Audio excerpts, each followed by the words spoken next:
Yeah, you're home. Yeah, I got home yesterday. Well, this morning, I should say. I got home at around 3ish. I don't know. I had to go out today because at first I wasn't going to go to Razzle Dazzle. I was like, fuck it. I ain't going to go. Like, fucking, I don't need to be buying shit right now. We're going to start moving and shit. So I don't need to fucking go. But then I was like, well, fuck. I'm going to be out anyway and I have to go to Walmart. So I was like, fuck it. I guess I'll just stop there. So I stopped there and I still had my big mystery box in the back seats. I was like, oh shit, let me grab some of them fucking Blu-rays, bring them in, add to my store credit and shit. So I just grabbed, I want to say like 10 of them. Then I went to Walmart. You know, I had to get some totes there and I bought, I bought the new 7-Up, the new lime lemon, and I had the old lemon lime. So I want to compare and contrast them if I can get the energy to get up and get over there again. And then by the time I got home, I was just like, okay, it's like 82 degrees out. So I thought just my face was warm. You know, I just thought I was warm from being outside or something like that. Then after about an hour, it didn't go away. So I was like, hey, you know, because I can't do I don't have the parental technique of just like, oh, let me touch you. Oh, yeah, fever. You know, I don't have that. Of all the parental traits that I picked up, that is not one that I picked up. So I had my sister come in. I was like, can you see if I have a fever and shit? And she puts her hand and she was like, you do feel kind of warm. I was like, fuck, man. So I was like, all right, I'll just lay down for a bit. I take off my shirt and I'm just laying down, you know, and all of a sudden I start getting chills. I'm just like, fuck, it is not that cold in here, man. Like, fuck. So I had to put a blanket on. And then Hy-Vee came to the door because apparently they've been trying to deliver medicine for like the last week and I haven't been home. So they came to the door. I had to put my shirt back on, you know, go to the door. Hey, and they're like, I signed it for you. I was like, fucking great. Awesome. Give me the medicine, you know, because normally I have to sign something. And he was just like, I just wrote your initials on the paper. I'm like, that's fine. Just give it here.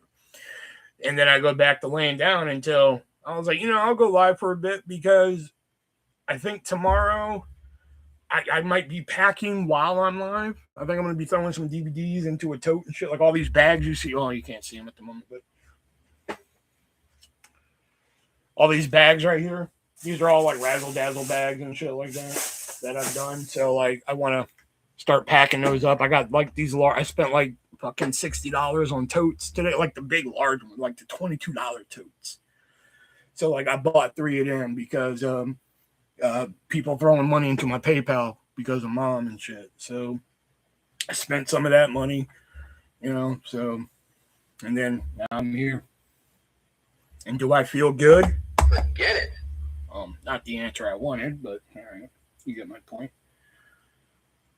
And you know what? You're the only person who will get this while fucking you're here and everything. But the amount of fucking putting that black guy meme where he's like, it's like whatever the amount is too damn high, like that guy. Put the amount of I love you Beth Cooper fans coming out of the woodwork now. I just want to shoot them all. I'm just like, none of y'all were there at the theater. None of y'all were there on DVD. None of y'all were there on fucking Blu-ray. Now all of a sudden she's dead, and you're like, well, I should watch. Wow, this is a great fucking. See, that's what I mean by like, you know, some bandwagons you can be kicked off of. You know, get that fucking this is Sparta kick and like fucking that's it. Me on the I Love You Beth Cooper fucking band, I can shoot. I can fucking literally shoot people. You know, they hop on the bandwagon like I love this movie now. I'm like, do you? Not anymore, you don't. You know, because like the amount of fucking people coming out of the woodwork saying they're like, oh, I love you, Beth Cooper, so good now. I'm like, oh, go fuck yourself. None of y'all were there for I mean, apparently some people were there for the book because apparently some people were there for the book because obviously it got made into a movie. But after that, man, that's when people were like, yeah, fuck this movie. Go look at the reviews. In fact, let's look them up. Let's look up the reviews of fucking I Love You, Beth Cooper. Should we go, what is it? Letterboxd. I was going to say IMDb, but I'm going to go Letterboxd.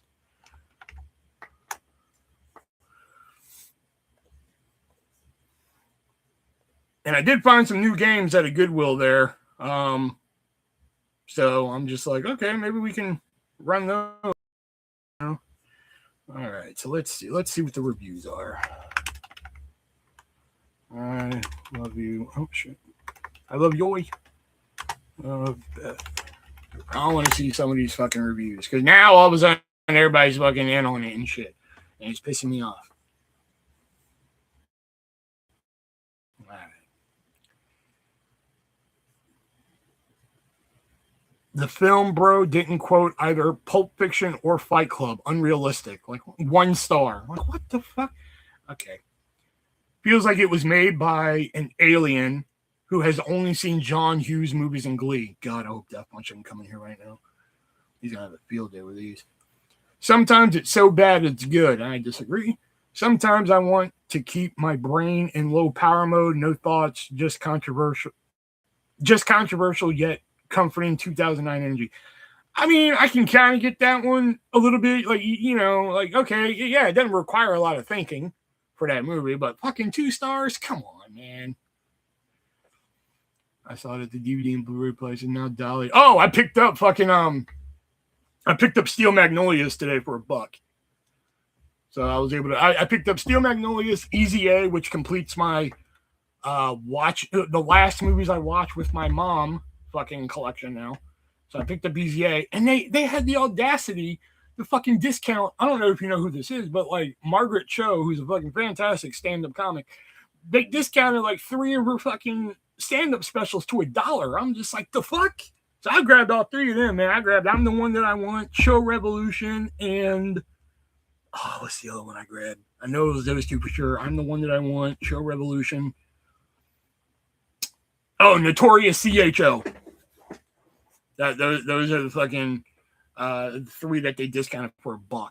At first, I just saw I'm the One That I Want. So I was like, fuck, $1 for Margaret Cho? Fuck it. I snagged it, and I went to the other side of the clearance and shit. And I had 2 more. I was like, well, fuck. I was going to buy this documentary called The Orange Years. It was basically a documentary on Nickelodeon, but I put it back. Not because it was expensive. It's just that I really don't see myself watching it. I got Easy A, and I think that's it. I think I just got Easy A and those 3 Margaret Cho ones. I'm trying to think. Did I get to, oh no, wait, there was another $1 one. I put that back too. I found this, like, I wouldn't say rare, but it was Office Max Presents. What the fuck was it called?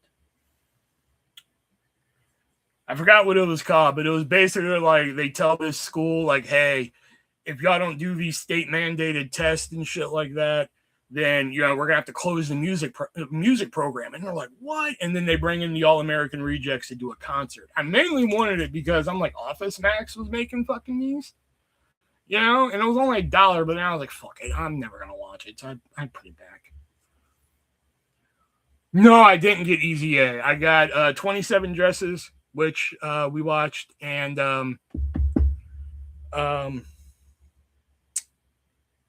damn it, there was another one in that box that me and Mom watched. It wasn't Easy A, though. I know that. I would go back and watch it, but I accidentally deleted that live. I meant to, like, there was 2 lives that night. One that started prematurely, and then the one that I actually did. And I was like, well, fuck, let me go start the fucking, let me go delete the one that was on for like a second. And I went to delete that, and I thought that's the one I deleted, but it was actually the whole live.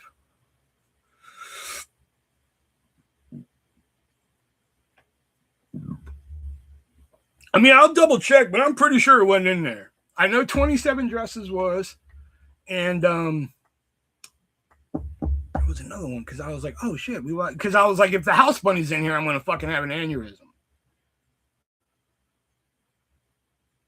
It wasn't Easy A though. because that's why I picked it up today. Because I was just like, all right, let me go. Man, that ibuprofen already kicking in, and I feel the fucking fever being sweated out of me and shit. I gotta take my blanket off down here. Shit. All right. So anyway, where was I on this? 2 stars. I'm not gonna read all that. I'm still not over it, am I? Is it only 5 stars now? Because I could have swore it was out of 10. Because now I'm getting like 4.5. This movie is still one of my guilty pleasures. Missing You. Hey, oh, okay. That's because fucking. Where's the rest of more recent reviews?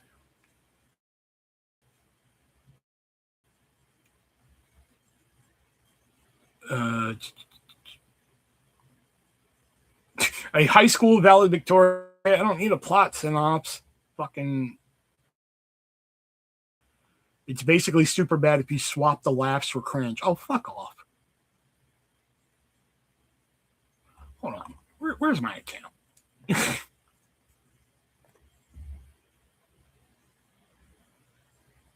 I could have sworn I rated this 10. And now all of a sudden, fucking, I'm only seeing 5 as the highest. I was in there because I remember saying I like her voice. I'll look through the box again, but like I honestly don't fucking remember pulling that movie from that box.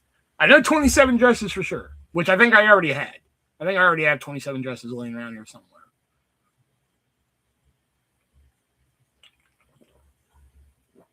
Well, are you gonna fucking sign me in or what, man?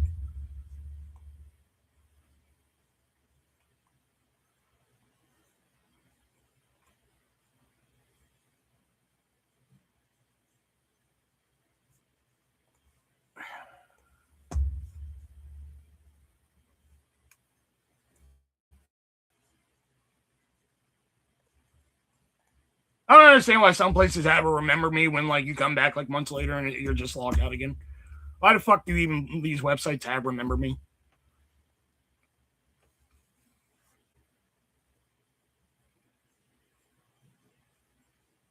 There it is. Profile.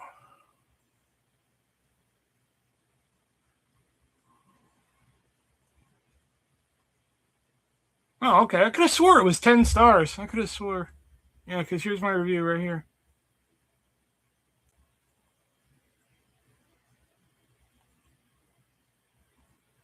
Okay, or not.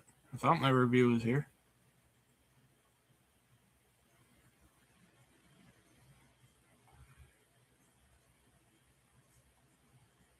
Oh, yeah, it was my first Letterboxd review, too. Yeah, I heard it. I left like a fucking. I left the fucking almost book itself on my review. I only like actually reviewed like a couple movies. Like actually reviewed. I think The Crow, Challengers, fucking Weird Al. I didn't even rank it. The Menu. Ready or Not. I did that one. No, okay. I reviewed more movies than I thought I did. All right. I didn't do Fight Club. I didn't do Kill Bill. I didn't do Eternal Sunshine. I did do Weird Al because I was like, this fucking hunk of shit. I think that's another one I usually. No, okay.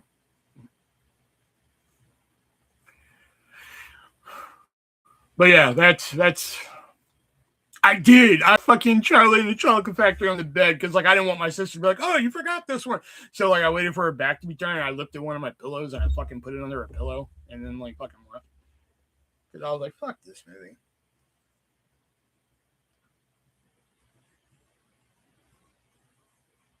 Which I need to leave that fucking hotel a fucking review. Last time we went, when I got back, I was like, I'm gonna leave them a fucking review because like there was some shit there that like I didn't really fucking like that they were doing and shit, you know. But then it eventually just left my fucking head. I was just like, whatever, I'm not gonna fucking worry about it. But after this time, yeah, I think I want to fucking leave a review because like only one day did we get maid service, and like, listen, I know we're just gonna fucking mess up the bed again. I know that, but it's nice when you go out for the day and then you come back to your hotel and you see your fucking bed all nice and prim and proper and shit.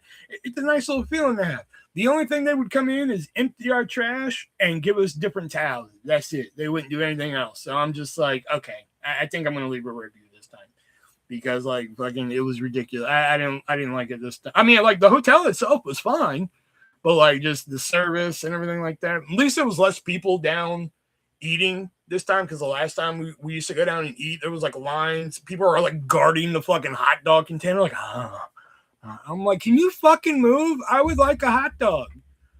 You know, so I eventually just said, fuck it, I don't want a hot dog anymore. You know, so like fucking I left it and shit. And it's good to know that like fucking when I come back to Iowa, one, all the drivers are still the same. I like that. And two, I like that YouTube is still the same.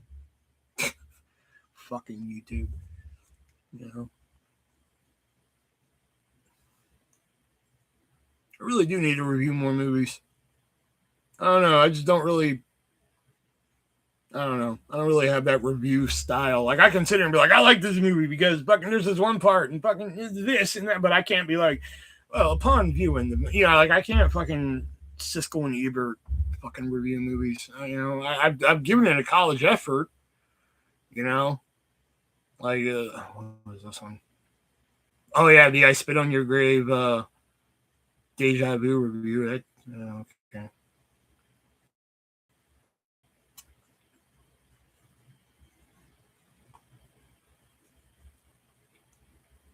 But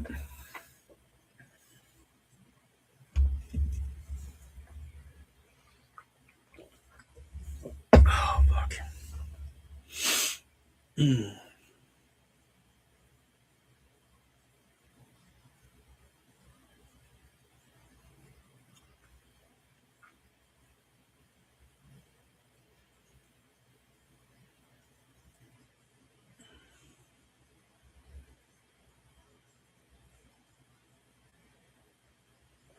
YouTube, fucking 6 people show up, fucking don't say hi, don't fucking, man, I fucking hate YouTube. And I don't think I'm ever gonna get fucking approved for earning because they're still in progress. I don't think it should be done by now, right? How long does this usually take?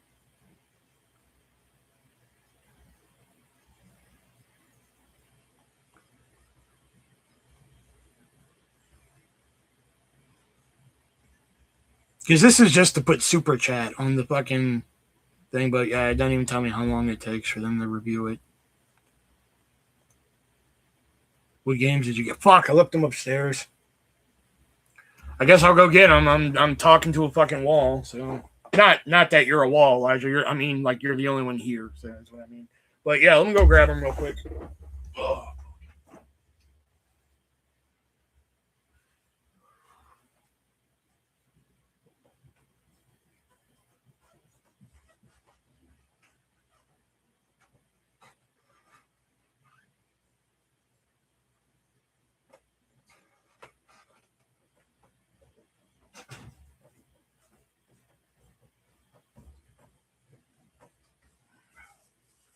Wanted to wear my disc golf jersey because it's Worlds right now that I fucking am not watching because I've been on the road and shit, but I couldn't find the motherfucker. Hey, Jax. I feel like shit, but... Oh, man. Alright, so I got this one. I saw this. The Mole. And it's like, The Mole is a hilarious and naughty conversation-based game. Question other players to expose their secret identities, but watch out. You're only ever one loose-lipped answer away from blowing their mind. So I don't know, the way I figured it is that, like, you know, judging from the back of the box, excuse me, I figure like I could have a secret identity. I don't know. And then this one right here, Let's Get Deep. I've actually been looking at this one at Walmart for a bit, but it's always like $20. So like at Goodwill, it was $2.99 in Virginia. So like I figured for this one, like it'd be kind of like round robin, like we do. Like, okay, it's Elijah's turn. All right, then, you know that, and then like ask the questions and see if we can match the answer. Like one thing here is like, so like for example, it'd be like Jax. Okay, just for example. So like the question would be, what's the sexiest thing about me? So then we'd all have to guess like, what do we think Jax thinks is the sexiest thing about her and shit. You know what I mean? So I figured that'd be kind of cool to play.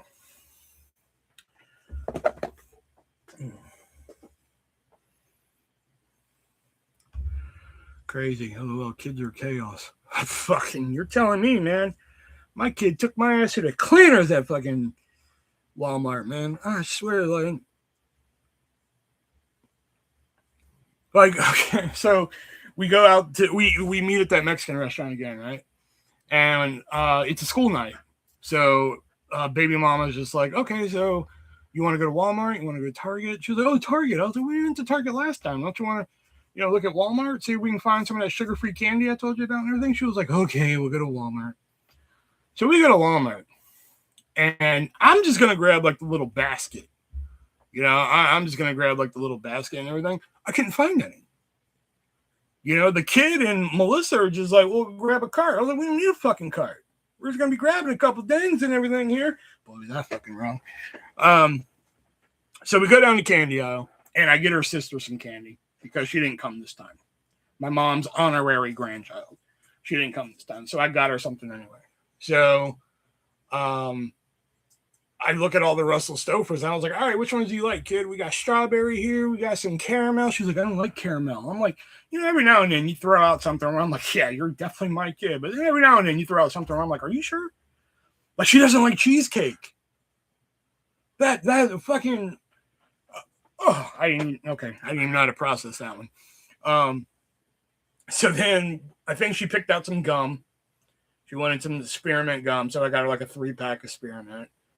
I think that's all we had at the moment. So then I was like, okay, like, did you need any school supplies or anything like that? Like, you got everything? And baby mom was like, she's got everything for school. I was like, all right, that's cool. So baby mom wanted to look at the perfume, and like their perfume section was just terrible. Oh man, that ibuprofen's working. I'm sweating out that fever. Excuse me. So while we're looking at the fucking makeup or perfume, kid sees like she's allowed to wear lipstick, but not dark colors. So she can't have like bright fucking red lipstick or anything. It's got to be like a palish color. So she finds one. She's like $10 for this fucking thing of lipstick. I was like, you're fucking, I was like, all right, go ahead, throw it in. Because I don't get to see her that much, So I was like, all right, fine, fucking throw it in. And they were like, oh, you need body wash. I was like, all right, let's get you some body. She picked out a $10 bottle of body wash, and I'm just like, we could have went to the Dollar Tree. I could have bought you like 10 of these, 10 different fucking body washes. And then she was like, I also need lotion, $10 lotion to match the it's the same brand, but lotion of the body wash. And I was just like, oh my God. So she's like, oh, I want to look at Circle bottles. Circle bottles, you put the little cartridge in, drink and shit. She was like, I want to look at those. I was like, okay, let's go. So we go look, and she picks up the package that comes with the bottle and the cartridges. It's like $18. She was like, okay, this is the one. And I was like, oh, you should try the Apple one. She was like, yeah. I was like, yeah, the Apple one's really good. She was like, well, if you're suggesting, she picks up the Apple cartridge and puts it in the cart. I was like, I'm never going to financially recover from this. The kid has good taste. She's like, yeah. So then we get up to like the self-checkout and shit like that. And she was like, I really like these strawberry mints from Icebreakers they got. I was like, grab me some mints, kid. Go ahead. So she ended up grabbing mints, gum, fucking the makeup, mascara. That was another one she got. She was like, mascara, and that was like $9. I was just like, oh my God, kid. That's why I kept saying to the store, I was like, I'm never going to financially recover from this. And she's just cracking up and everything. So like we get out to the car, and I have 3 bags in the fucking cart, and it's all her stuff. All I have is a 20-ounce diet sun drop in my hand. $103, and I have actually $105 because I didn't ring up the sun kiss or the sun drop yet. So $103, and like the only thing I had to show for it was a fucking 20-ounce bottle of diet sun kiss. So she's picking up the bag. She was like, oh, this is mine, and this is mine. I was like, it's all yours. Like, what are you doing? What do you mean this one's mine? It's all yours. She's cackling and everything.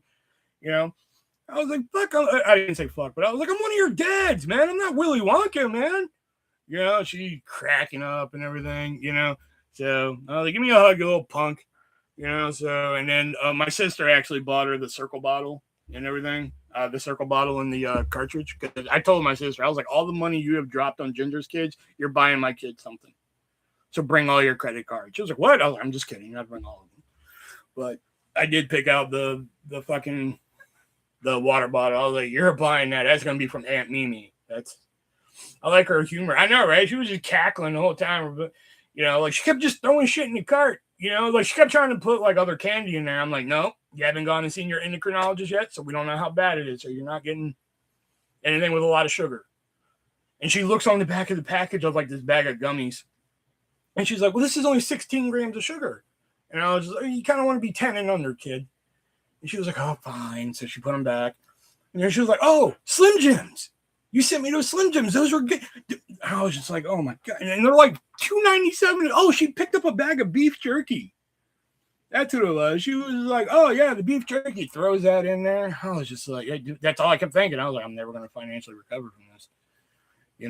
But I put it on my credit card, so I'll pay it off in installments. But even the baby mama was just like, like, you're buying everything at the checkout. I was like, I don't get to see her that often. She was like, I know. So we were at the Mexican restaurant, and what the hell was it? There was something. Oh, I was about to say it, and then I lost track. It wasn't a queso thing. I put that on Facebook. It was something else at Facebook. I mean, something else that happened at the Mexican restaurant that I wanted to point out.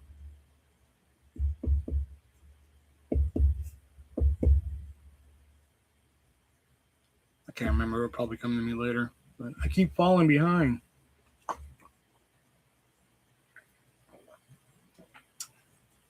No, we didn't go look at games.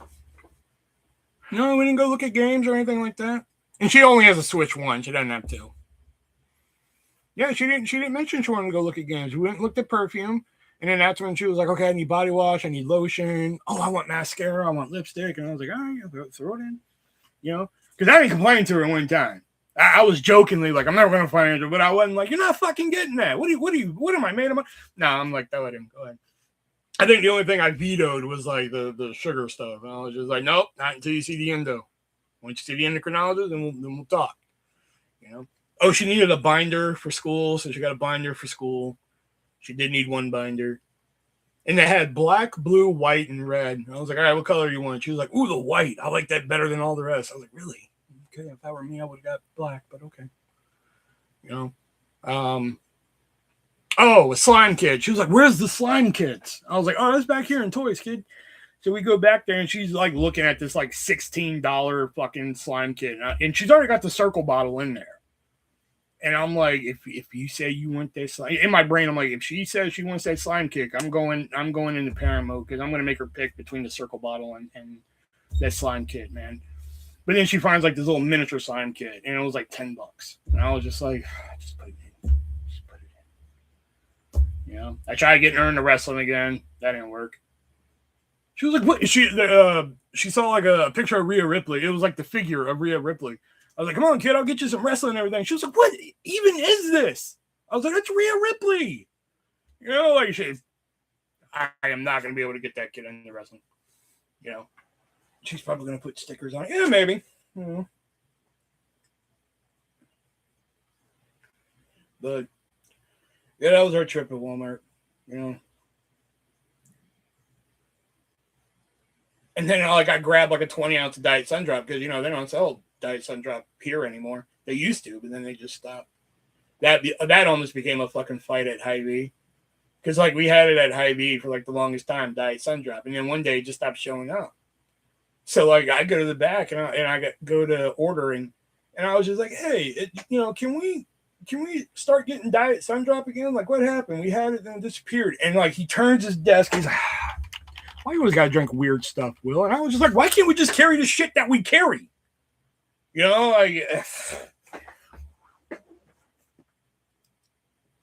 That'd be cool if she got into it. Oh, no. And I tried explaining it to her. I was just like, you like movies, don't you? And she's like, yeah, I love movies. I was like, that's not wrestling. It's just movies. It's pretend. It's all there. And she wasn't buying it. She wasn't having any of that. I tried, though. I tried to get the Teenage Mutant Ninja Turtles. I was like, here's some Teenage Mutant Ninja Turtles. You like that? No. Excuse me. I was just trying to fucking Okay.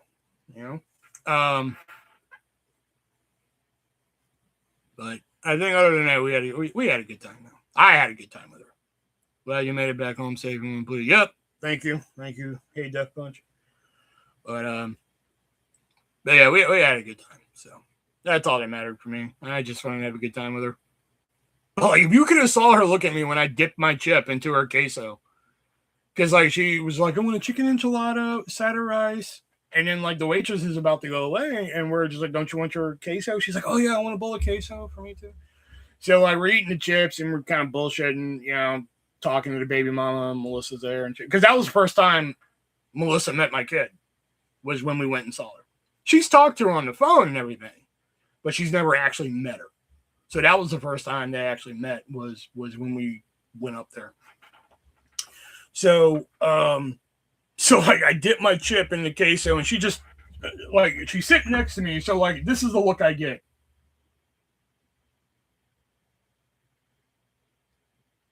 That's when I was just like, don't look at me like that. I'm paying for it.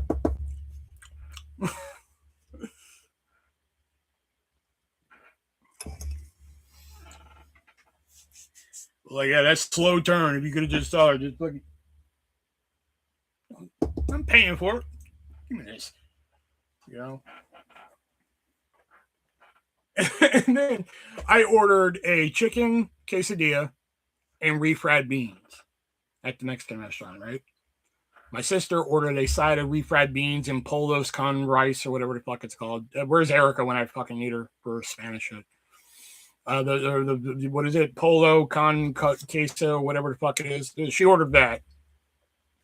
Baby mama just got a side of rice and a bowl of queso. And the kid got chicken. So everything comes. So like she puts my refried beans down. She puts it, but everything. There it is. Thank you. So then like I push my beans aside because like I'm waiting for my enchilada. Or I keep saying enchilada, quesadilla. I'm waiting for my fucking quesadilla. And finally the waitress comes over to the table and she's like, "Are you missing something?" I'm like, "Chicken quesadilla?" And she brings me this. It wasn't even a quesadilla, dude. It might as well have been a fucking taco. Because like all she did was put the chicken and cheese and shit in there and then take a tortilla and fold it over. Like they didn't press it. They didn't fucking do any of that bullshit. I was like, is this what I get? I thought I had a no joke, but I didn't. So then like I go pay and they're like tip. I was fucking cross that off. 26 fucking. Baby mama turned around to me. She was like, "Did you leave a tip?" I was like, "No, we had to fetch her down to get drink refills and she forgot my order. I wasn't leaving her shit." You know? So I think baby mama left a tip for her.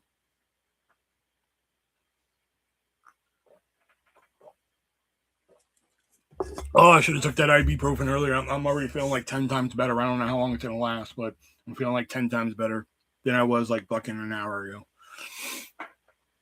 Oh, we got DP. Yeah, that's true. Usually Erica's very anal about like I remember when I said what was it, elote?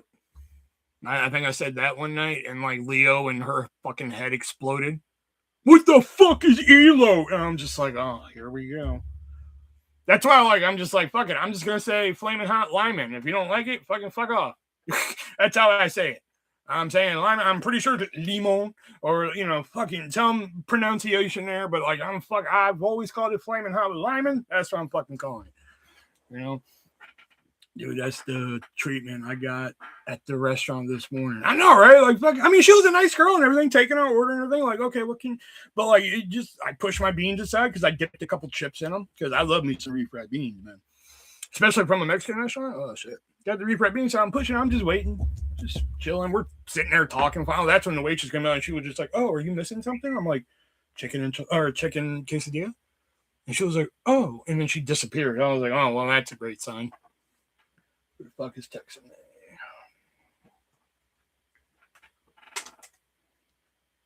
Oh, hi, V.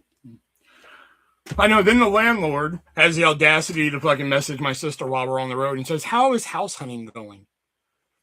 And she was like, "What should I say to him?" I was just like, me personally, I would say, well, considering our mom just died, it's not on my high list of priorities right now. And she just kind of looked at me like, "I'll wait till we get back to figure this out." Because fuck them.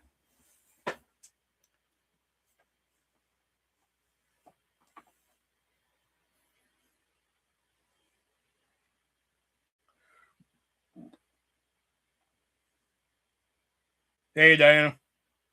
I just drove through your neck of the woods yesterday. He said October 1st. Yep.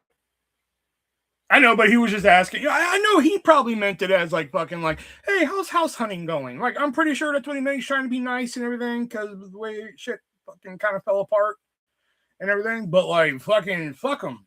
Like, I tell him, listen, I was like, from now on, he better not talk to me because like we'll probably get thrown out sooner.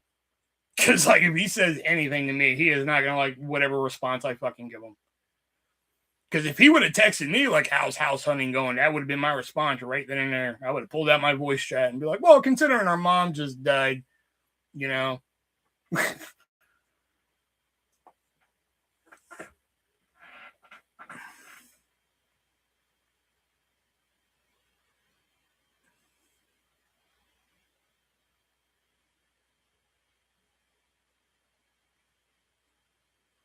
Oh, Jax, I gotta fucking send it to you earlier. We were listening to this TV show on the way back. I've mentioned it before, Titus. We were actually listening to the TV show from YouTube and everything. And like we got through like fucking 75% of the episodes on the road, you know. But I come to one episode and it was the origin of the raisins thing. I was like, I gotta send Jax this because there's an episode where like they're both convinced that they have bone cancer. And like Titus is just like, all right, can we not call it cancer anymore? Can we call it something else? Like, call it raisins. Yeah, in fact, fuck it. I'll just bring it up. Fuck it. Just bring it up real quick. Because me and Jax have a code for raisins, and like I don't think she ever knew where I got the fucking the bit from. So like I wanted to show her Titus NASCAR episode. Here it is.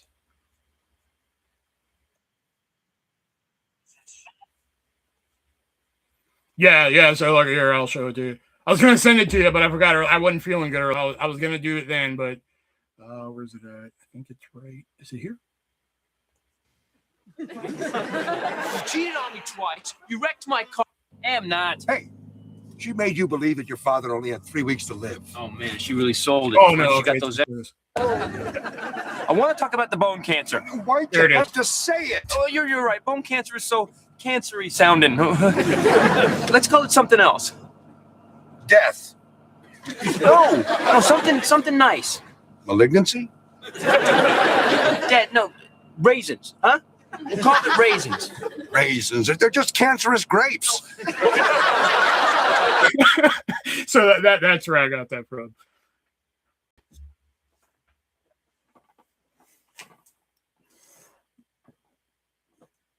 Maybe I was watching it at the time during that situation where I was just like, can we stop calling it this? Can we fucking call it something? Can we call it raisins? You know, and you're just like, fine, I guess. I guess, and it's kind of just stuck. Cancer's grapes. Yeah, that one got me too. But that episode, when I was listening to it, I don't know why, but when I was listening to that episode, I got fucking teary-eyed fucking watching that episode or listening to that episode on the road. There was another one too that kind of got me, and it reminded me of Mom a bit.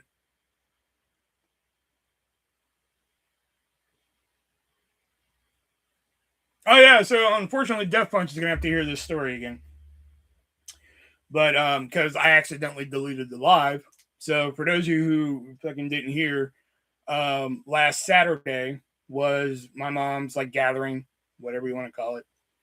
And we get there and like we walk through the door and there's Rich Aunt, there's my other aunt, my San Diego aunt didn't come, which I was like, damn, I was really hoping she'd come.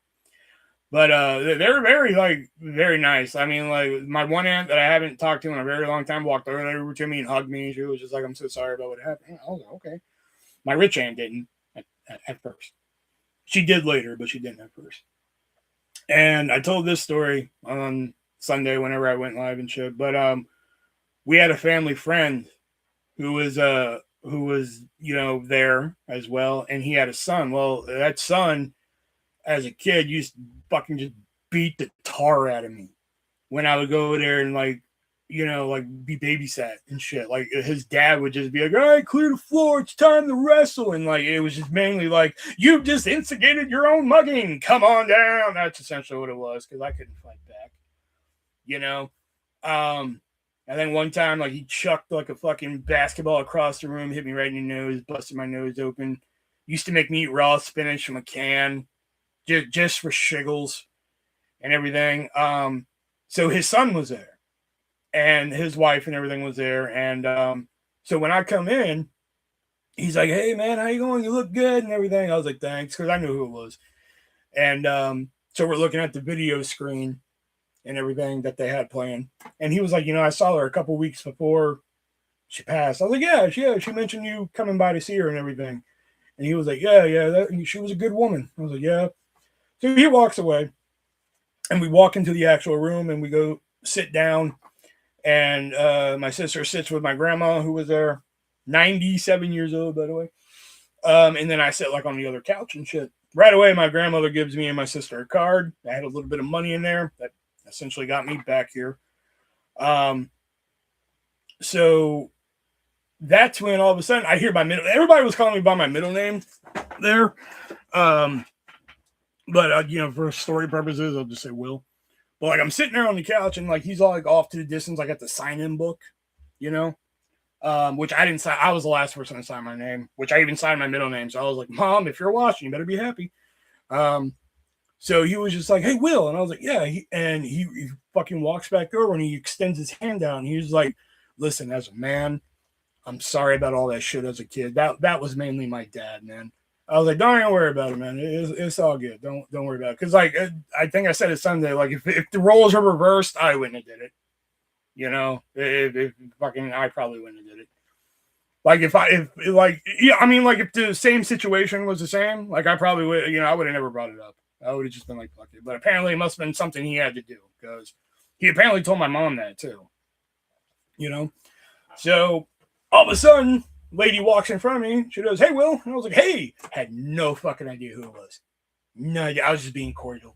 I had no fucking idea who this person was. Apparently, they were the person that fucking babysat me when I grew up. And I was like, oh, that's fucking Shelly. Oh, okay, shit. I didn't look. She was like, I don't look the same. I'm like, it's been fucking 30 years.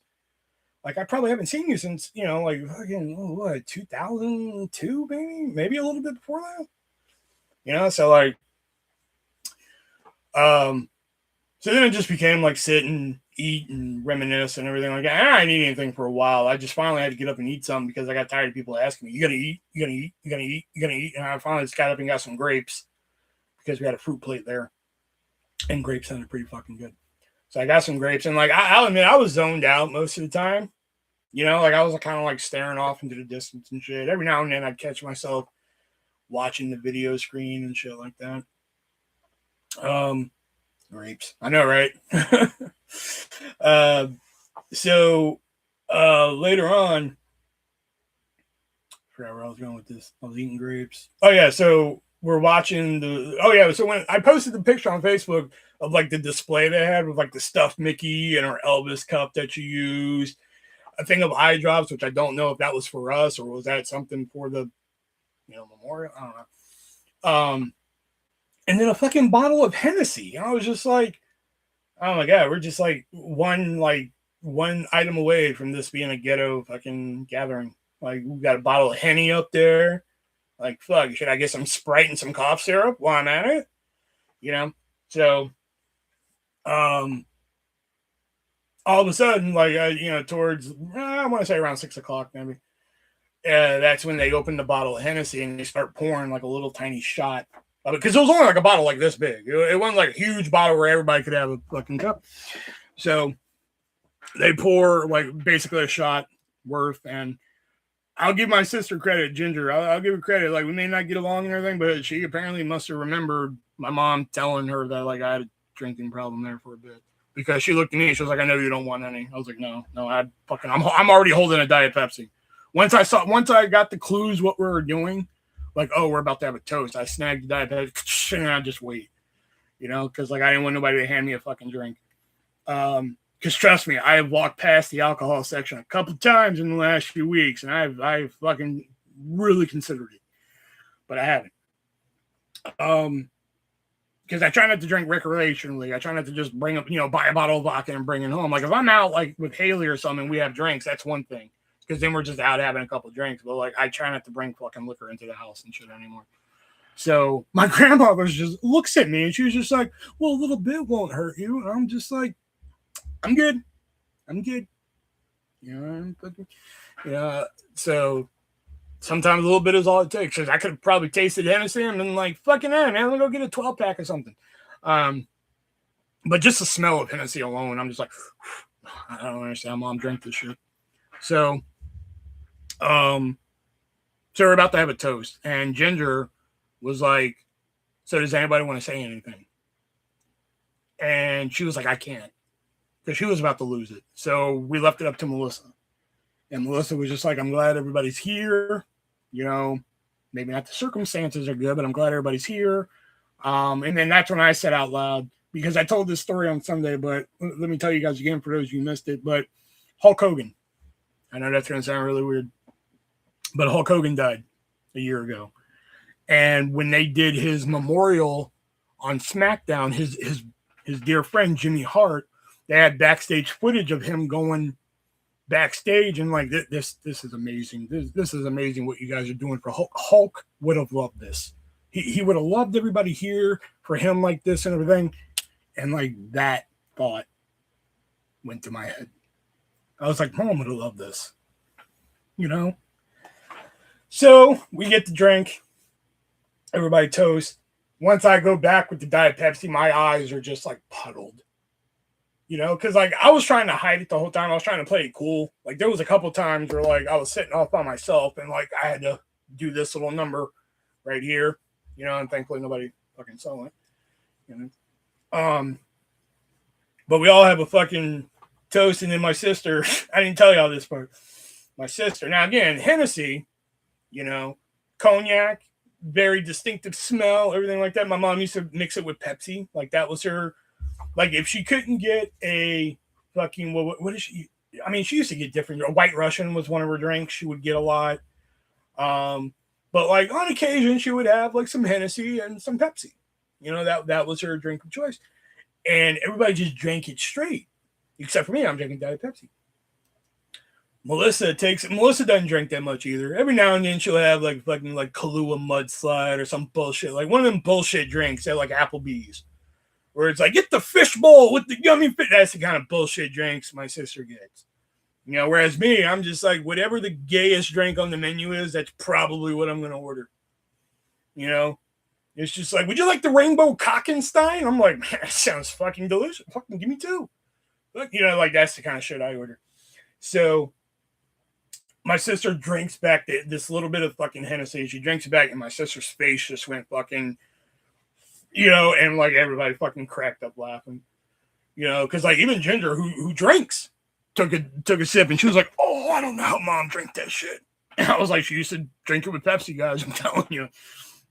But like Melissa had this face of just like, like she tasted ass for the first time.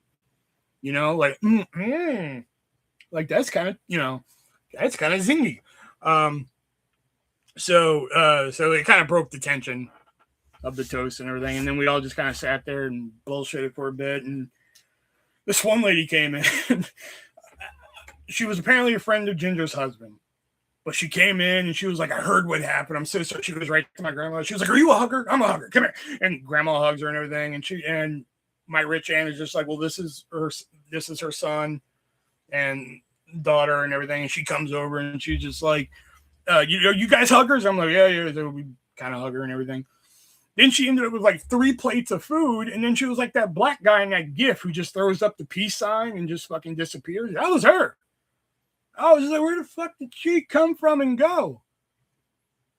Like fucking, she came in, was like, "I'm so sorry about that." She seemed like the life of the party. She never met Mom, apparently. Because my aunt, I have an Aunt Ginger, and we have Ginger the sister. So my Aunt Ginger was there. And she looks at this woman, and she was just like, "So how do you know her?" And she was like, "Oh, I met her through DW and everything," which is my sister's husband.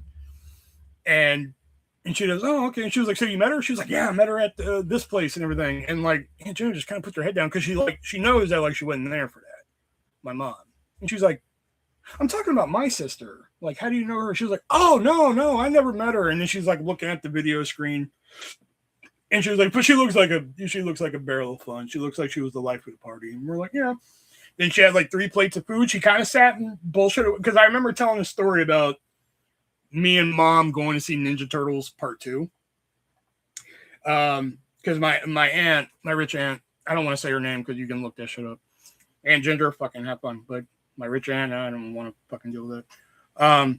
My rich aunt was just like, oh, I remember taking my kids to go see the first Ninja Turtle movie. And when Raphael said, damn, I was so mad and everything. So kind of moment, I was like, oh, I can tell y'all something. When Part 2 came out, I remember telling my mom, like, it's coming out on Friday. We got to go Friday. So mom takes me up to the theater, and it was the next Friday. And they all thought that was funny and shit. Hugs for food. Yeah, pretty much. That's pretty much what it was. She came in, like, after that story, she kind of bullshit a little bit more, and then fucking gone. She was, because some people came up to us like, hey, we're heading out, have a safe drive, everything like that. And we're like, okay, thanks for coming and shit. Like, this lady, she came in, oh my God, you guys huggers? Oh my God, oh, look at all the food and everything. And like, yeah, I never met her, but she seemed like fucking party animal and then fucking, I didn't even see her leave, I know who you're talking. Yeah, Jax knows. But I mean, pretty soon there'll probably be a picture of all of us because, like, I haven't posted that picture yet because there's a picture of like basically the 5 generations of the family. So you had my grandmother, you had her kids, you had us. Then you had I'm missing a generation. What is it? So it would be grandmother, then my mom, then us. So that's 3. Oh, and then Ginger's kids, and then Ginger's kid's kid. That's what it was. That's that. So we had a picture of like everybody. We're just like, oh, okay. And then like somehow it just happened by accident. Somehow like me, Ginger, Melissa, and Grandma ended up posing for a photo. So I was just like, I have to post this. This is gonna be the only fucking time you're ever gonna see a picture of me, Melissa, and Ginger ever again, probably. So. I was just thankful, like, fucking nothing got out of hand. I was just waiting for, like, somebody. I was like, if somebody's going to say something off color or something like that, and I'm going to have to fucking leave. Because I already told Melissa, I was like, if anything happens, I'm going to the car. I'll just sit in the car and wait. I don't give a shit. She was like, all right. Because, like, if they piss me off, I'm just going to go to the car. I won't leave you here, but I'm just going to go to the car. And she was like, all right. So, oh, my God, I'm sweating so bad now. That ibuprofen is getting that fucking fever out of me, boy. Whew.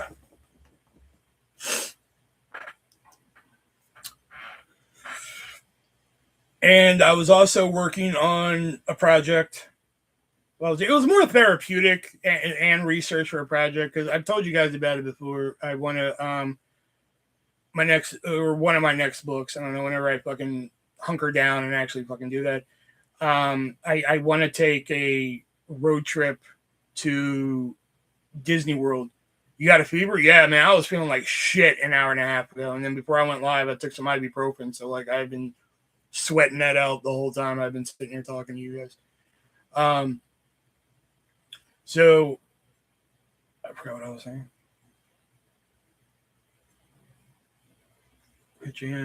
I'm sober, too. Like, it was like that. Jackson picture, 5 generations. Me, Melissa, Grandma.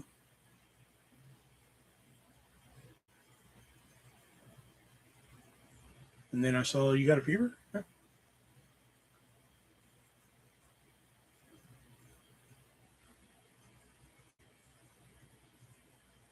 Hopefully that train will come around again.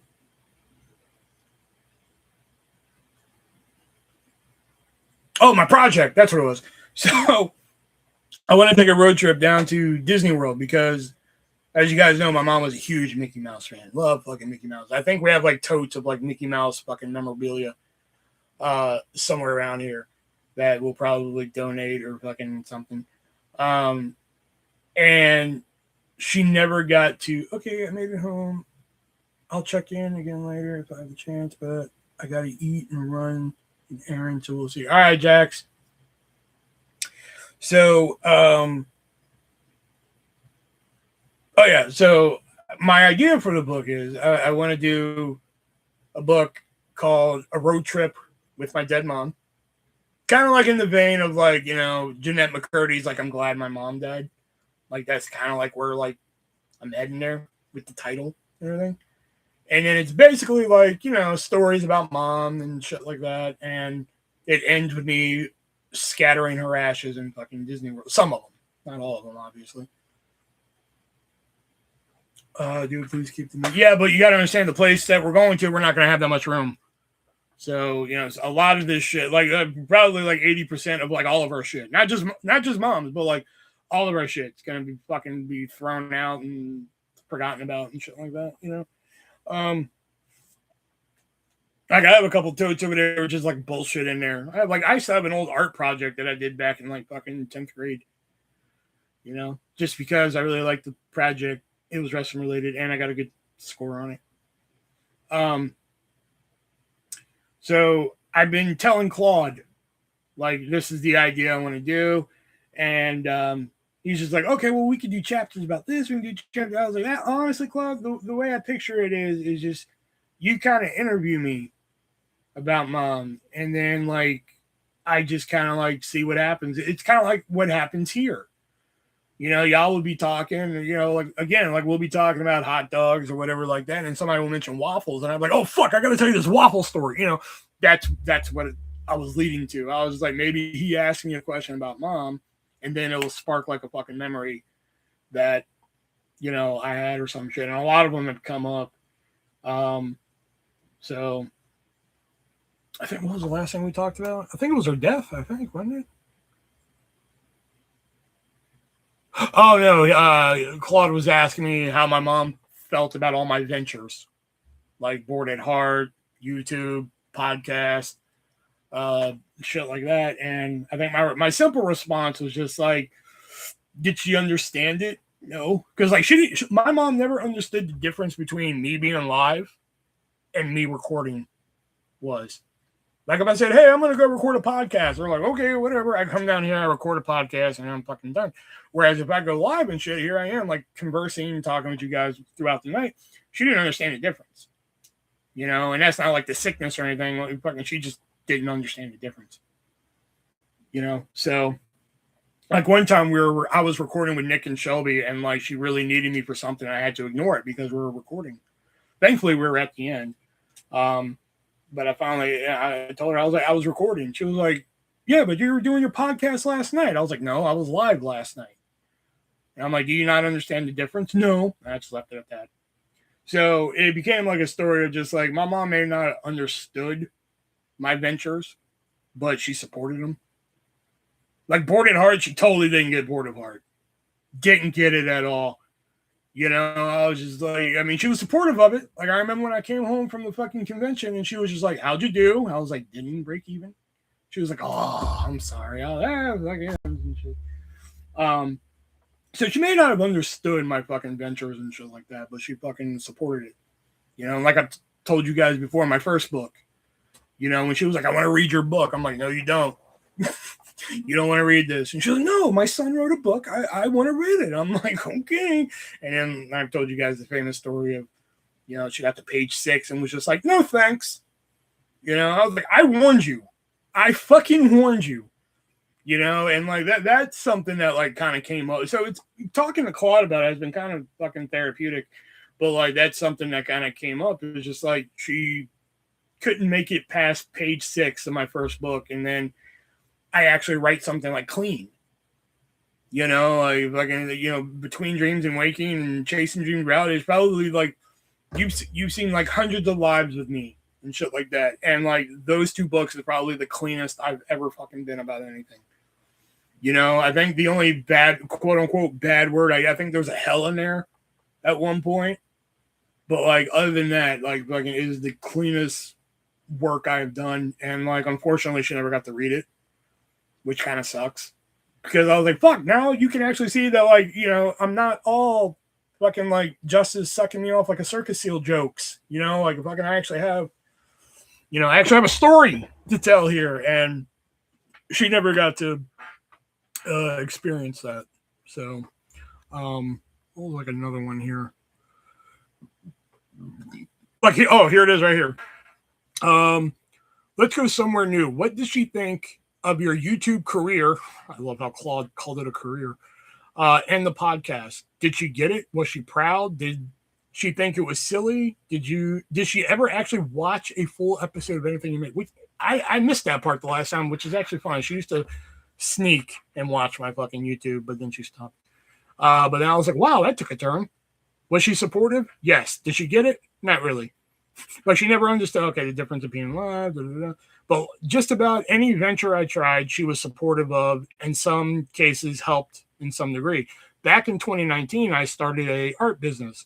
I took your favorite board game, turned it into a display piece of art for your table or wall. Again, she didn't really get it, but she supported me. She didn't know what I was doing with hot glue, super glue, a light, like a fucking light on my head. And watching true crime documentaries in the basement, which ironically I used to hate true crime documentaries, but because of Mom, she got me into them.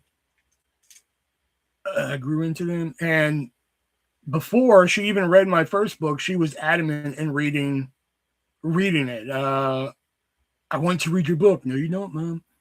And I told that. She once told me that no matter how many times I failed, I kept trying something new.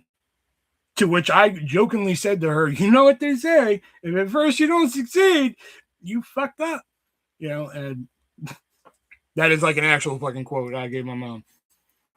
She was just like, I gotta admit, I think there is an interview. I did an interview with my mom. She didn't know I was doing an interview with her, but there's an interview with my mom. And I've never posted it, and I have it saved. So I'm either thinking maybe save it for the book or maybe post it when I'm ready. But it was, I think I recorded it. When did I record that? Hold on, I can see when I recorded that.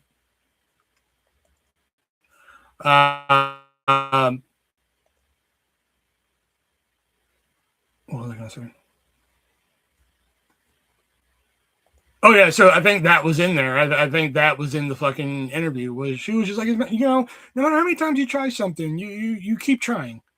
Like, I mean, YouTube is a perfect example of that. I can't tell you how many times I'm just like, every time I get on YouTube, I'm like, this is it. This is going to be the fucking night that, like, fucking people are just going to be like, you know what, I've been missing out and everything, man. Like, fucking, where's that donate link and shit? You know, but I always have that fucking thought. I mean, I'm always fucking disappointed, but I always have that fucking thought. Trust me, there are a couple times where I'm just like, I don't want to hit that fucking button and do this shit. But I do it because, one, it's something to do. And two, when the people who do show up do come in and shit like that, you know, we tend to have fun and everything, whether it's just bullshitting or playing a game or whatever the fuck. So my mom was just like, no matter how many times you mess up something, you keep trying. And I was like, well, Mom, you know what they say, you know, if at first you don't succeed, and she tries cutting me off, she was just like, I know, you know, upgrade to movie, can edit faster, switch at 75% off, and I can get the newest version of this.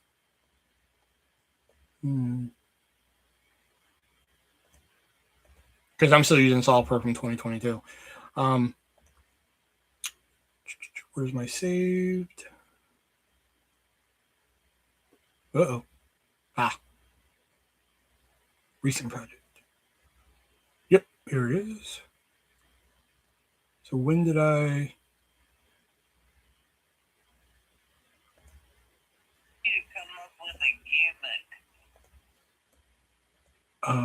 Okay, it doesn't say when I recorded it, but you know that was it.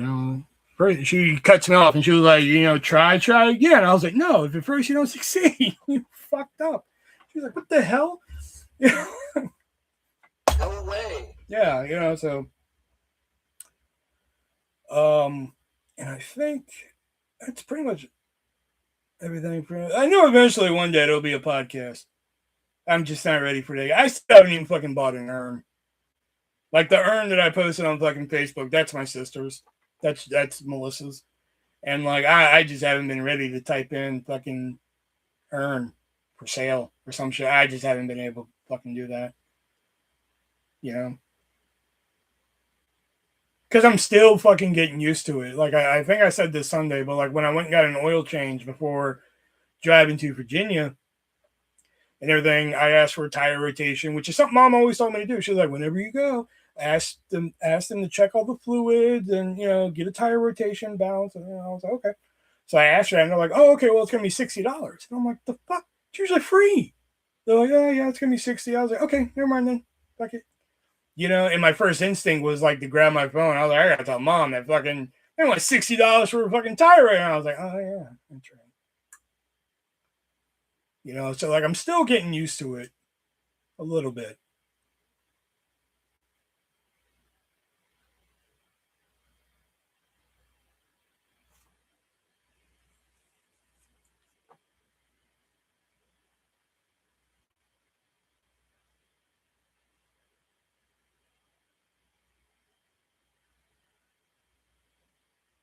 There was something else where I was just like, oh fuck, I gotta tell Mom now. Oh yeah.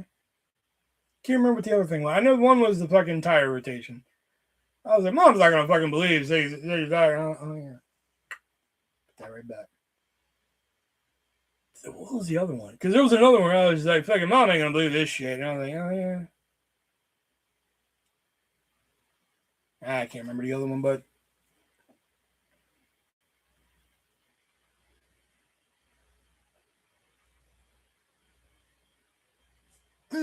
turn off letterbox because I made my fucking point with I love you, Beth Cooper. Yeah, you'll get there when you get there, man. And your sister is experiencing all the. Yeah, I think we're all taking it differently. All three of us.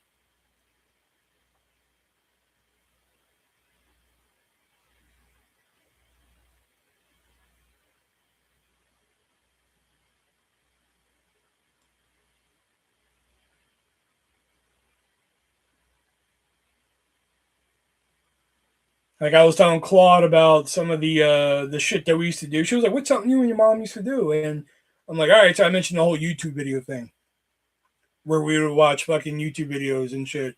And like some of the stuff Claude's been saying, man, like fucking, I had to stop. I was just like, okay, I'm gonna take a breather from this right here.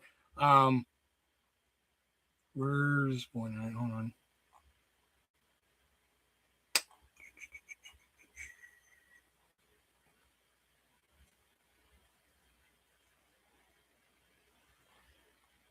Oh yeah, I was talking about Exit 4. That's what it was. There was one that we used to do a lot. Shit. But yeah, it's been fucking my week.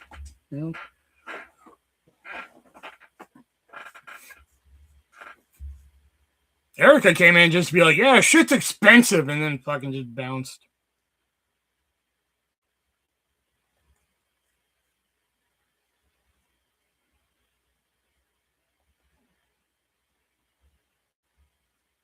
Makeup's expensive. I'm like, oh, it is. And she's like, bye. I'm like, oh, okay. Taylor's always in and out, so I'm not surprised about that one bit. All right. Enough of this sappy shit.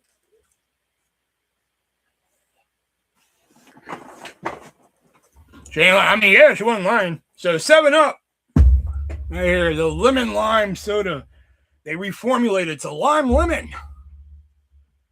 So this is it now, and I actually had a bottle of the original, so like I can compare and contrast. So like I've already had one, but now I just want to compare and contrast if there's any fucking difference. I don't like how bold the logo is. I kind of like all the bubbles and shit around the 7-Up. This one just fucking, I don't know. We'll see. All right, so let's try the original. The original 7-Up. See, that is a very distinct flavor. There's some people who can like identify, like, if you're blindfolded, like the different lemon lime. I think Jim Cornette has a video out there of him trying the different lemon lime sodas, and he was able to pick out which one was Sprite, which was kind of eerie. But this one, I could probably pull out of a lineup. Yeah, it's got that very distinct All right, now the new one, lime lemon. Let's see how it compares to that. I had one in the car earlier when I was coming home, so let's see. Oh wait, let me open them both so I can get ready. Hold on. All right, there we go.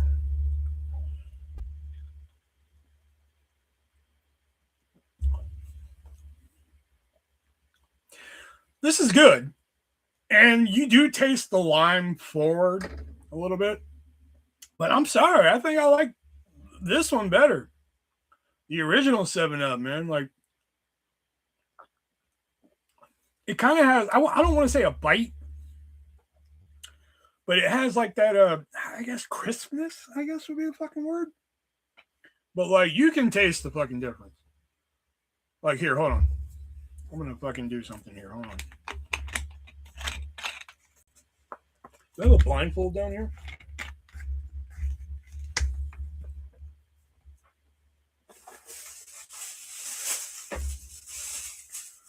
All right. Hopefully, let me just mix these around a little bit. I know it's going to be a little fizzy now, but all right, my eyes are fucking closed. So, like, I don't know which one's which. All right. So, I'm pulling out if I can open the damn bag. I'm like a blind man now. Okay. So, I don't know what label is facing you guys. I don't know which one it is. I really don't know which one is which here. So, let me wait. Because I did kind of shuffle them around in that bag. Here, let me do this just so y'all can see which one it is. I don't know which one it is. Like I said, my eyes are fucking closed. You know, I'm not peeking or anything like that.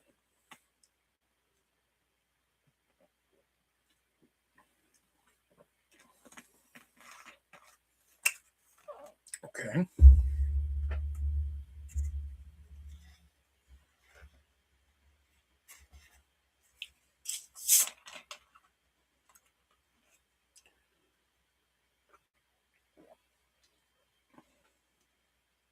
Oh shit. Blindfolded, it's a little different. Eyes closed. Oh fuck. I thought I'd be able to tell the difference. Oh fuck. Oh, this is fucked up.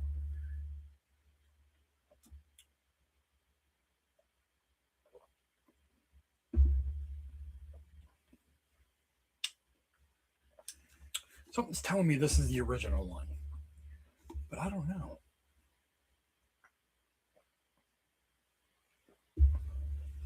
See, when you're looking at them, it's like, oh fuck, I can taste the difference, but fucking eyes closed, I fucking can't tell.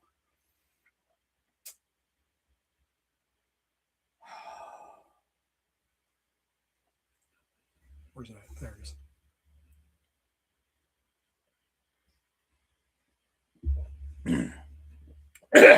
Okay. Yeah, okay, this has got to be the original. This has got to be the new one. That's my final answer. Because, like, that sip right there had a little bit of a bite to it. All right, so my final, I'm gonna switch them here. I'm gonna say this one is the original 7 Up. This is the new lime lemon 7 Up. Oh fuck! I was wrong.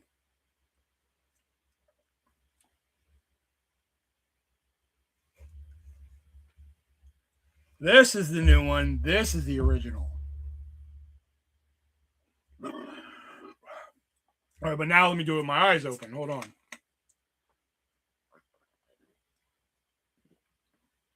Okay. Now my eyes are open, so.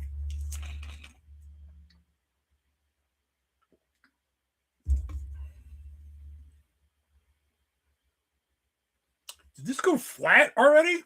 Like, what the fuck is wrong with this all of a sudden? This tasted so good when I first opened it. Now I'm just like, is this flat?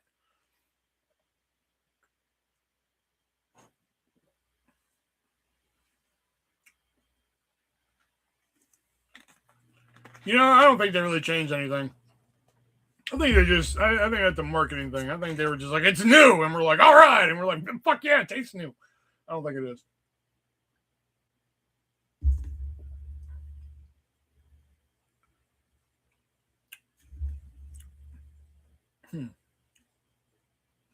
I don't know.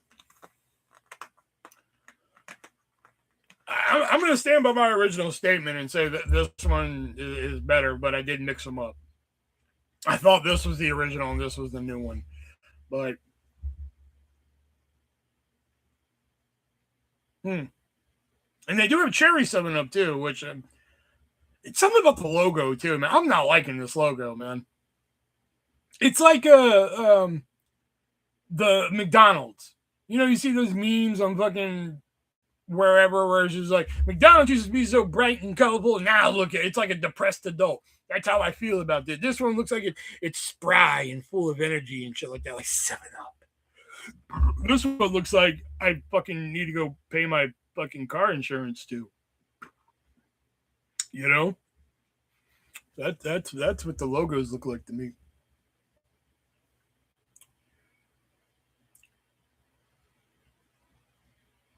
Even the 7 is different. Look at the 7. Look at the 7. Okay? Now look at this 7.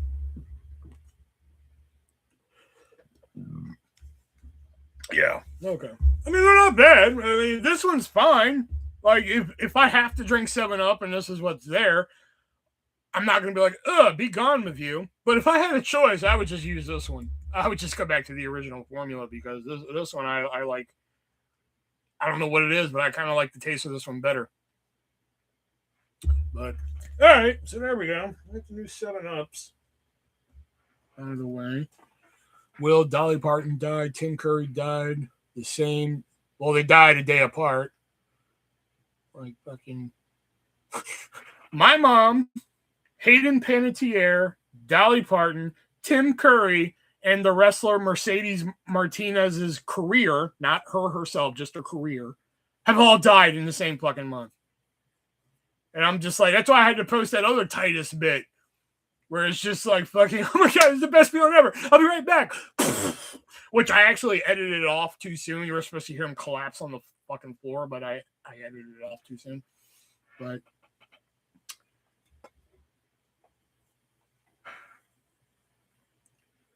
because that's how I felt. I was just like, okay, like fucking mom died, which obviously that's going to be the biggest hit, you know. And I've spoken my piece on the fucking Hayden Panettiere, you know, the whole I Love You Beth Cooper thing, you know. And then Dolly Parton died, which I was like, get the fuck out of here, Dolly Parton.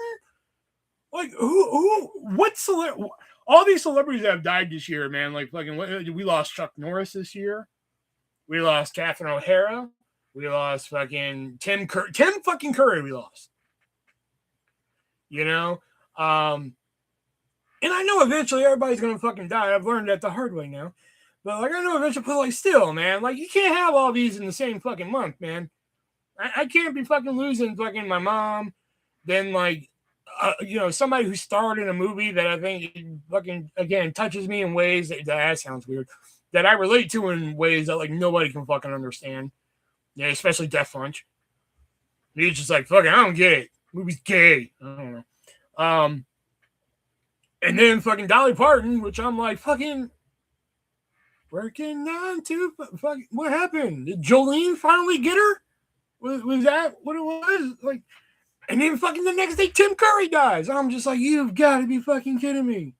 I was like, not Tim Curry, you know. And then the wrestler Mercedes Martinez, she apparently got an injury that is career ending, and I was just like, well, fuck. Let's just throw some more in. You know, like fucking who else is next? You know, is Tina Louise next? She's got to be next. She's the last remaining cast member of Gilligan's Island. She's got to be the next one. If I had to put money on the fucking roulette board of celebrities, I'm going to put some money on Tina Louise. That was something I said to Claude. I was like, the roulette wheel of, what did I say? I was coming up with all sorts of fucking shit.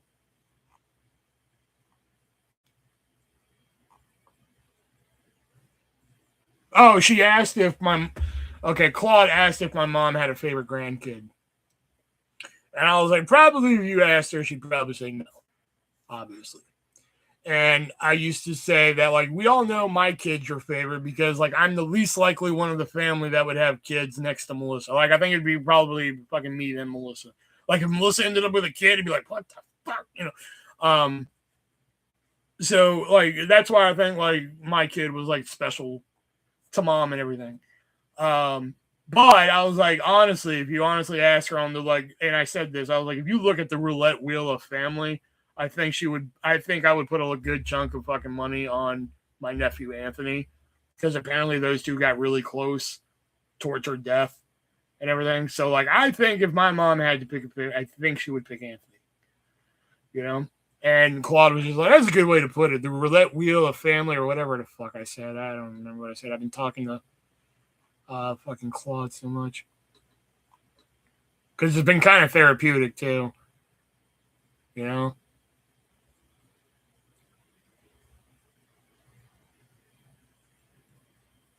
Because there was one that, like, Claude said something, and I was just, there it is. I told Claude about mom's death. And this was his response. It was like, Will, period. That's it. Just Will, not comma, period. Will. Thank you for trusting me with that. That's the real ending, and it's more devastating and more honest than anything invented could be. You know? Because I was telling Claude about the last call that we had, you know, with mom and shit. Because, like, you know, in the movies, when you see somebody die and shit, it's usually like a big fucking moment. They're laying on the fucking bed, they're like, I just have to tell you, before I fucking die, you were the greatest son I ever could have fucking asked for. And like, beep! You know, that's how it usually goes in movies and shit like that, where like fucking real life was not like that. You know?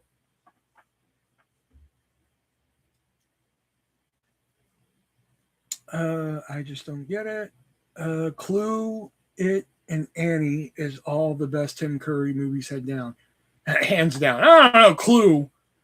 I've never watched It. I can't really say anything about It. Same with Annie. I don't think I've ever watched Annie. I know of Annie. Tomorrow. I know that bullshit, but I don't think I've ever sat and watched the whole fucking thing of Annie. Peter Cullen. Who is Peter Cullen? Peter Cullen. That name sounds familiar. Let me just look up celebrities who have died this year. Someone has to have like a bingo board somewhere. All I did was type in CEL. That's all I typed in. And the first search one, celebrities that have died in 2026. And I was like, all right. Fuck, the next one was celebrity deaths this week. All right, so we lost Dolly Parton, of course, Catherine O'Hara, we mentioned, Hayden Panettiere. Oh, James Vanderbeek. That was this year? I could have swore that was last year or something. I don't know. Eric Dane from fucking Grey's Anatomy. Robert Duvall. Bob Weir. What is this? The founding member and guitarist of Grateful Dead. Okay. Chuck Norris. Here it is. 2026 Celebrity Death List. Here it is.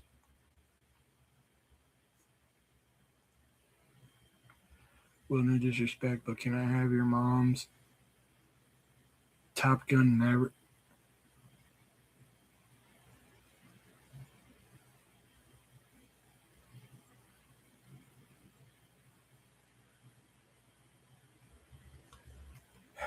I'm not even going to dignify that. I'm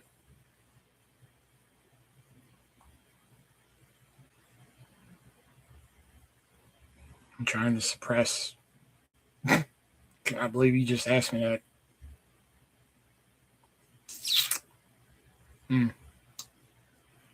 Let me try and move on because, okay. TK Carter, who apparently was in The Thing, he died. Catherine O'Hara. Desmond Wilson. Oh, yeah, from Sanford and Son. Yeah, I forgot he died this year. Bud Cort. I don't know who this is. Harold and Maude. Okay. Tom Noonan. Robert Duvall. Oh, Jesse Jackson. And Robert fucking Carradine died. I forgot about Robert Carradine dying. Like, fuck. Neil Sedaka, which is fucking my mom we used to always make jokes about. Wow, apparently Robert Carradine hung himself. I did not know that's how he died. Oh, it's telling me how they died underneath, too. Oh, fuck. Okay. TK Carter, heart failure. Had been suffering from diabetic issues for months leading up to his death. Bob Weir, lung ailment. Catherine O'Hara, ass cancer, essentially. Rectal cancer. Desmond Wilson was prostate cancer. James Vanderbeek was another kind of cancer. Bud Cort, who I don't know. Robert Duvall, undisclosed. Jesse Jackson, complications from palsy. Eric Dane, ALS. I didn't know Robert Carradine hung himself. It says suicide by hanging. That's what it says. Matt Clark, who was in the Adventures of Buckaroo Banzai Across the Eighth Dimension. He apparently died of complications related to a broken back. Chuck Norris was undisclosed medical emergency. These people I don't know. I don't know. I don't know. I don't know. Oh, Sid Croft, natural causes. He was 96. Huh? I can't fucking believe he asked me that. Ted Turner, dementia or body dementia. That's what it says. Lewy body dementia. That's how Ted Turner died. Donald Gibb, throat cancer. Had also suffered a heart attack just weeks before his death. Man, ain't that a big. Donald Gibb, that's another one I forgot about. Man, damn. I forgot about Donald Gibb. Rex Reed, Tom Kane, Kyle Busch. Kyle Busch, wait a minute, isn't that the fucking race car driver? Yeah. Septic shock. Contacted pneumonia after a severe sinus infection and developed sepsis. Damn. Oh, Grizz Chapman, I forgot, from 30 Rock. He died. Kidney disease. I don't know. You're in good company, Ma. Although she had kidney failure. Same thing. Who else? All right, most of these names I don't know. Gene Shalit, 100, natural causes. Oh, Ann Sheehan from ALF, lung cancer. Oliver Tree, I think we all know how that one. And he got COVID. James Burrows, who created Cheers, Taxi, Will and Grace, shows like that. Undisclosed.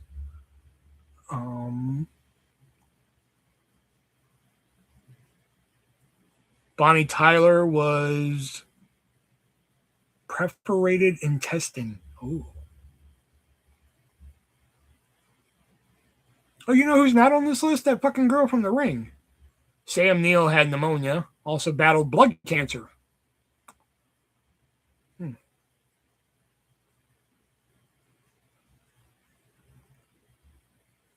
Chuck Russell, the director, undisclosed. Vinny Pastore. Natural causes. Really, I didn't see that one coming.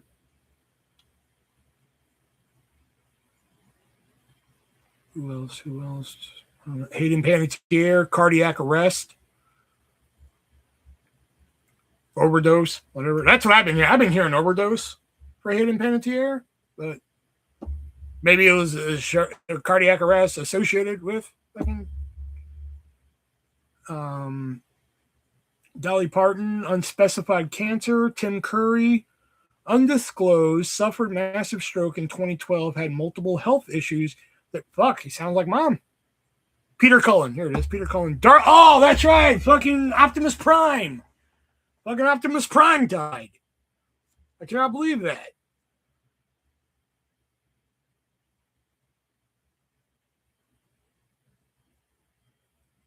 No, I'm sorry, but I think Leo would have enough sense not to ask for my dead mom's stuff.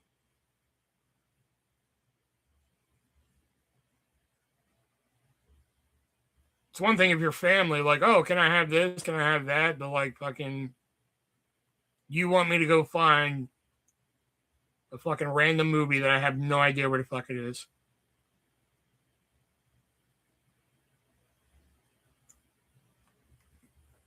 DP, such a classic. What was a classic?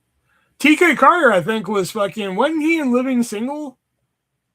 That TV show Living Single? We are living single. I could be thinking of somebody else, but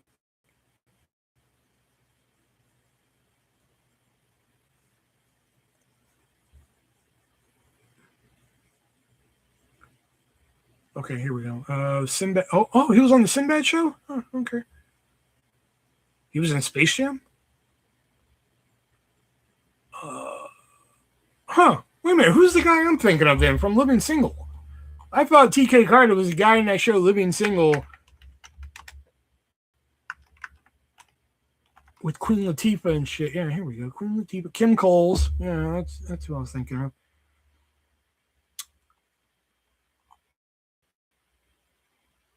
Where's the cast?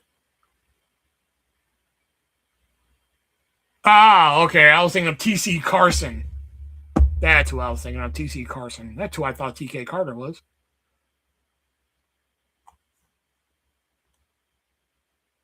I bought Bringing On 7 movie collection and Cheer or Die was included. I don't think that was part. No, that wasn't part of the last one. That's who I thought that was. This whole time, I'm just like, fucking, what's his name? Max? Kyle from fucking Living Single died, but apparently that was not the case.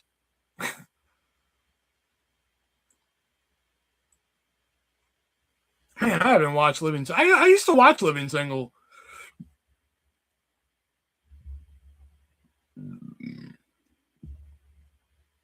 I was going to buy the DVDs when they started coming out, but they just did season 1 and said, fuck it. Like they do in most shows now. Or shit, even back then now, they did like 227 was one. I was mad they never fucking released any after that. That's why, like, when people get all fucking like butthurt about like, oh, you bought a bootleg. I'm just like, oh, how else did you fucking want me to get it? You know? Which Hayden Panettiere? Yeah, All or Nothing is that one. People been snagging that fucking movie up too, though. I will say, all these fucking bandwagoners jumping on the I Love You Beth Cooper bandwagon. I will say that's one that people have been coming out of the woodwork to try and find is fucking All or Nothing. Which I've said before, and I've said this before, her death and everything. I've always said All or Nothing is probably the best of the Bring It On movies. You know, I know people are like, but the first one, good cast, everything like that. Yeah, what's the fucking chick's name? What's that fucking girl's name? There's Kristen Dunst. Fucking, she does that little fucking number in the movie where she's like, I got bored in it. What's her fucking name?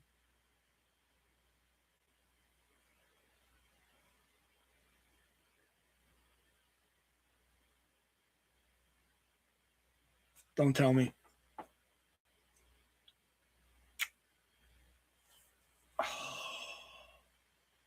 I keep wanting to say Zooey Deschanel, but I know that's not Zooey Deschanel. That's the name that keeps coming to my mind is Zooey, but that's not. She's also in Jay and Silent Bob. Strike Back. If I were high, I could probably tell you who the goddamn key grip was in the movie. But it's bothering me. I know you fuckers know it too. I said don't tell me, but like I'm gonna feel stupid when I look this up.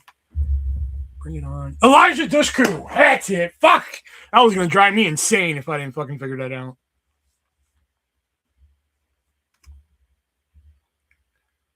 Like, who else is in this fucking Kirsten Dunst, Elijah Dushku, Gabrielle Union. Oh, Jesse Bradford's in this fucking movie? Damn. Those are all the names I really recognize.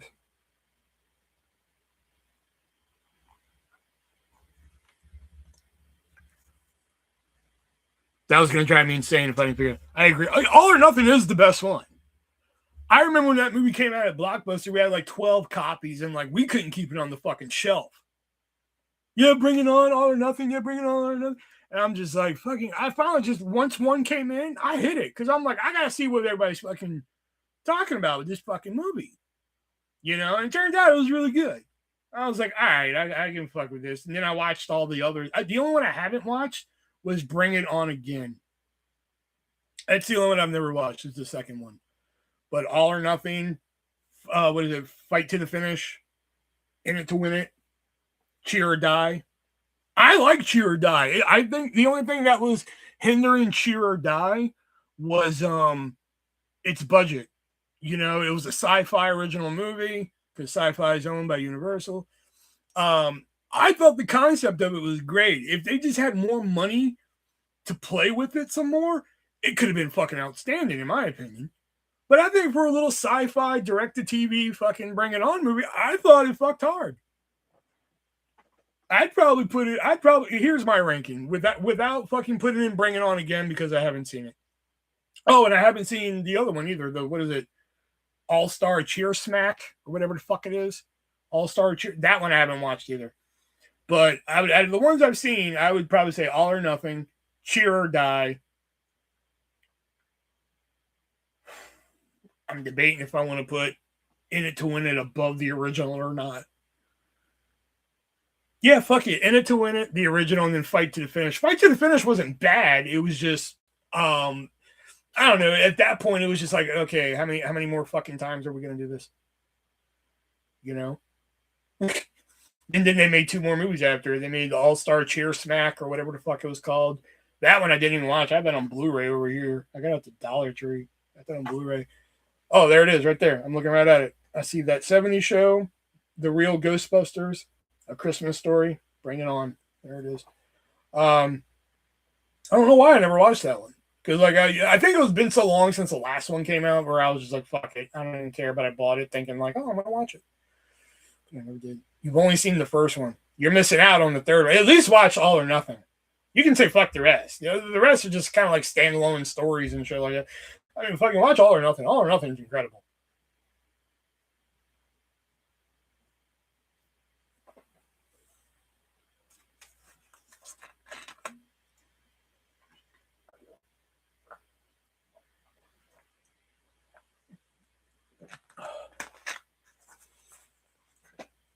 What was that one? Oh, the car insurance 7-Up. That's what I'm going to call it for now on. Car insurance 7-Up. Are they streaming anywhere? Are any of the Bring It On movies streaming anywhere? I think. Bring It On streaming. There it is. I've been watching a lot of Shark Tank lately. Fucking Amazon has a live channel for Shark Tank. Oh, fuck, I've just been watching the fuck out of them. All right, Bring It On, All or Nothing. Is that streaming anywhere? It is not. You can rent it on YouTube though for $4. I don't think any of these other ones are streaming then. Here's Fight to the Finish. Nope, not streaming anywhere unless you want to buy it. In It to Win It. Nope.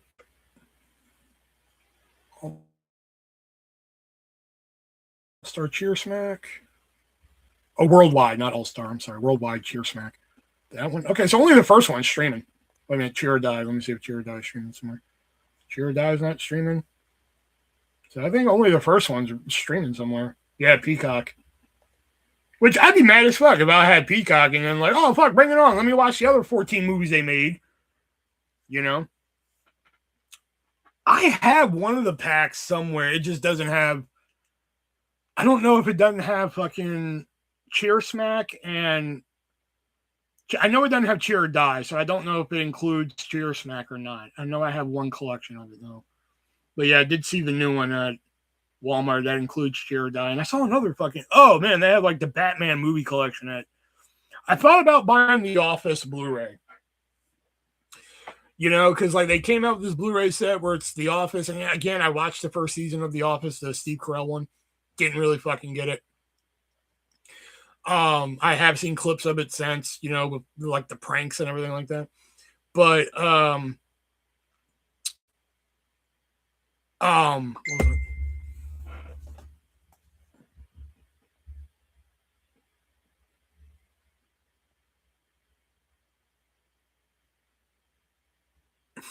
Yeah, one of these movies is not like the other.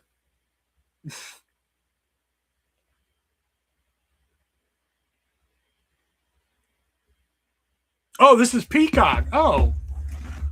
Hold on. Because none of these said Peacock when I clicked them. All right, hold on.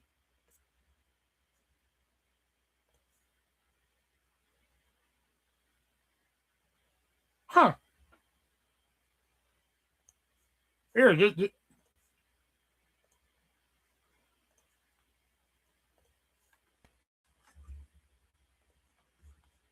Right here. Where to watch. YouTube, pay for it. Google, pay for it. Apple, pay for it. Fandango, pay for it. Amazon, pay for it. Peacock did not fucking here. I'm going to go to Peacock.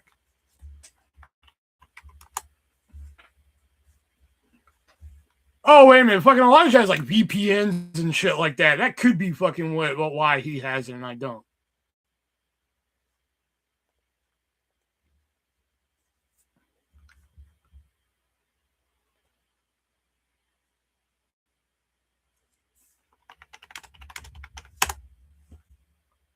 Yeah.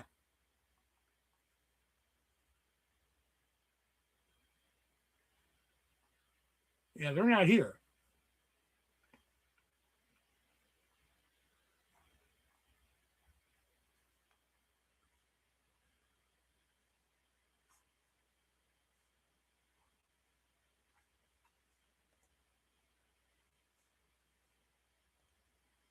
Yeah, he's got VPNs and shit. I forgot about that. What is The Office? Like 9 seasons? Yeah, 10 seasons. So like, but they came out with a Blu-ray set with like the super fan edit or super, what is it? Super extended fan episodes or whatever. So I saw the original Office box set at Walmart and I picked it up and I looked at the bottom of it and it said total runtime was 74 hours. I was like, if I pick up that fucking Blu-ray and it's like 76 hours, I'm gonna be fucking hot. You know? So I pick up the Blu-ray one that has like the extended episode and it's 101 hours. And I was just like, okay, that might be worth getting later. You know? So just so I can try it, because like I have shows that my sister saw my TV show collection, Melissa. She saw my TV show collection. She was like, "Oh, I didn't know you watched, Northern Exposure." I was like, "I don't. I got it for $5." And she'd be like, "Oh, you got the Brady Bunch complete series. When was the last time you watched that?" I'm like, "Oh, man, I'm buying my TV shows now. Just fucking buy them, because physical media out there fucking dying and shit like that." So most of the TV shows I buy, I know, like in my brain somewhere, I will eventually watch. Murder, She Wrote, I started, then stopped because I was just like, does this bitch ever drive a car? And that show went on for 12 fucking seasons. That means for fucking however many episodes of Murder, She Wrote, they had to come up with a different way every time for her not to drive a fucking car. That just fucking baffles me. And I noticed it like fucking 4 episodes in. I was like, why is this bitch never fucking like just driving somewhere? You never see like Jessica Fletcher like in the car, like, man, I can't believe what happened to that guy, right? And, no, she's always like in the back of a cab, like, hey, I'm heading in there. You want to come? And it's just like, okay. And fucking, you see her cruising on a bike, and it's like, all right, like, never seen it. It's an old timey show, but like fucking, you have to work yourself into it. I will admit, I bought all 3 seasons of the original Wonder Woman like years ago because I had this thing for Wonder Woman. And like some of these episodes of Wonder Woman, I'm just like, I'm starting to see why this only went 3 seasons, man, because some of these episodes are just dry as fuck. It is just talking. Then we get like a Wonder Woman doll in an invisible plane. And then like Wonder Woman does some shit at the end, and then lasso of truth. I did it. Like, fuck, and then that's it. I'm just like, what the fuck is up with this show? I watched one episode of Wonder Woman that had Martin Mull in it. Martin Mull, Colonel Mustard from fucking, Clue. Guess we're not gay. And he, he's famously gay. I think he's gay, right? Or was that just on Roseanne? Anyway, the fact that he was playing a womanizing flute player on Wonder Woman, my head almost exploded. I was just like, who thought in the 70s, like, fucking, we need Martin Mull, not only a womanizer character as the villain, like, he fucking just hits on women and shit, he loves women and shit, but they added Flautus to his fucking resume in that episode, and I'm just like, why? Like, wasn't Martin Mull just being a dick to women enough? Like, I think that's enough to piss Wonder Woman off. Like, maybe, like, fucking Linda Carter or Diana Price is walking down the street and, like, Martin Mull just backhands a bitch. She's like, oh, I don't think so, motherfucker. And just spins around. Haha, I wonder, you know, like, I mean, I'd been okay with that.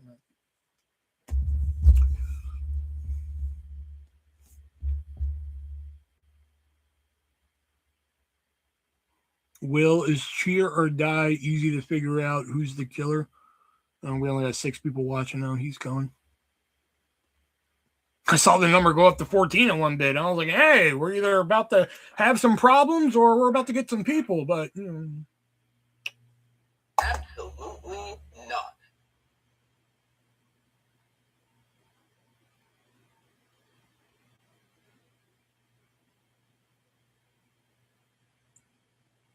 Oh, you're still here. It's been a while since I watched fucking Cheer or Die. I don't remember. I don't remember knowing who the fucking killer was. I don't remember. That's the only thing I really took away from that fucking movie was like, this is a great concept.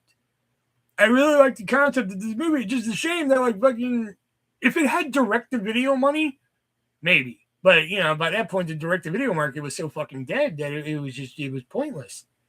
You know, if it just had a bigger budget, it just would, oh, God, I love the concept of it. It was just.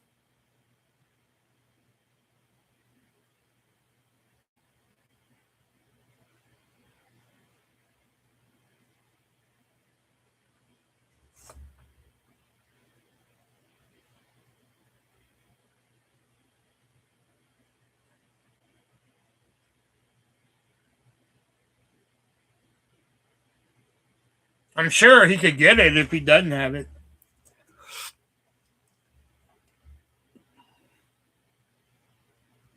He hadn't sent me anything in a while, but I don't bother him. I did message him like the night that my mom died when I had that live and everything. He came in here and said sorry for your loss and everything. Afterward, I went to him and said, hey, thanks for saying something nice and thanks for printing shit off for her when I wanted you to. Because there was a couple times I'm like, hey, man, like, can you print out one of these? It's not for me. It's for my mom. And he's just like, all right, I'll see what I can do. You know, sometimes he'd get it. Sometimes he wouldn't. Like, the one I asked for was the show. My mom really liked the show Wentworth about women's prison and shit like that. And, like, he had all the seasons. And I was like, dude, can you print me out one of those for my mom? He was like, I'll see what I can do. And I never heard back from it. So I was like, all right, that's cool. But every now and then I'd just be like, I'd be like, hey, can I grab one of these for like, you know, for like this person? Like the kid got Hannah Montana on Blu-ray, the movie, or not the movie. I'm sorry, the TV show. I gave her the complete series on that because she apparently started liking Hannah, but I haven't heard about it since. Now she likes, she still likes Bluey. She said apparently any 70s. She loves Three's Company. I guess I got to send her Three's Company. I'm surprised her mom let her watch Three's Company. There's some colorful stuff in there. Will's gonna move into a mansion now. I wish. Before you move, tell him you don't want him sending you a bomb. Oh yeah, that's right. Yeah, I gotta change my addresses on everything.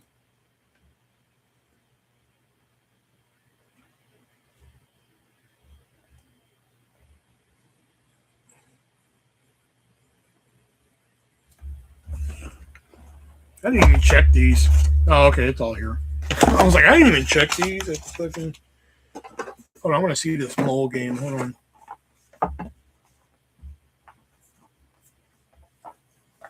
The fuck?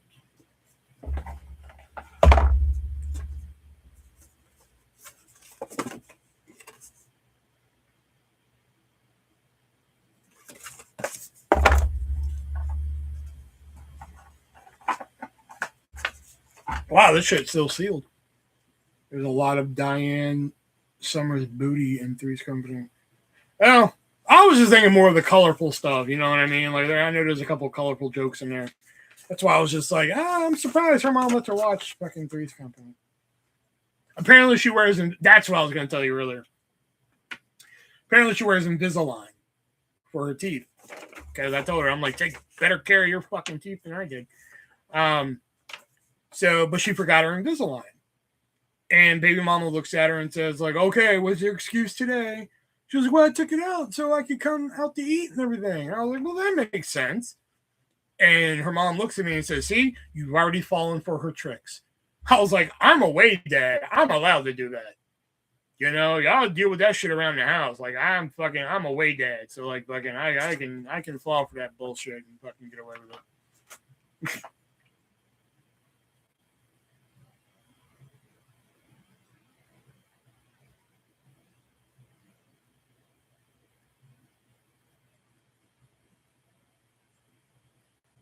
Oh, so okay, wait a minute. So judging from this, that doesn't make any sense then. So what are these fucking cards in here then?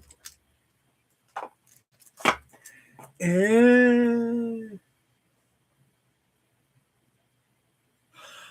okay, I get it. I get the game now. So here's what we can do with this game. So the idea, obviously, you're supposed to have more people, but from what I can tell here, here's a list of like places, right?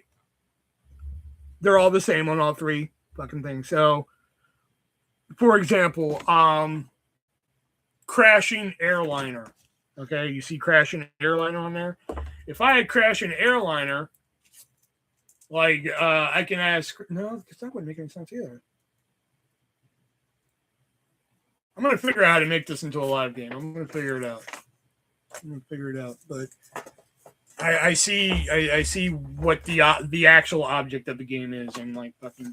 All right, I gotta work with that one. Apparently, I think that's gonna take a little bit more finessing to turn that into a live game. Than I seen the picture of your old house. Yeah, that was the house I grew up in. The window to the far right in that picture, that was my room. Yeah, we went to the old neighborhood, and I still talk to somebody who lives in that neighborhood. You know, we've known each other for fucking years and shit. And I always read her fucking post on Facebook, and like sometimes she has problems with her neighbors. She gets pissed at her fucking neighbors, all this shit. So like when I drove past her house in Virginia, I told her, I messaged her right away. I was like, hey, just so you know, I know you have cameras outside your house. So if you see a tan Buick that just drove by, just let you know that was me. You know, I don't want you to think your neighbors were fucking with you or anything. And she messaged me later, and she was just like, I was outside at this time. You didn't see me? I was like, I didn't see nobody. Her name is Tiffany. I was like, I didn't see nobody, Tiffany. She was like, oh, okay. And then she sends me the fucking video from her Hummingbird camera. She was like, oh, there you are. I found you. And I was like, see, there you are. I just wanted to tell you so you wouldn't think that I was a neighbor trying to fuck with you or some shit. She was like, oh, I appreciate that.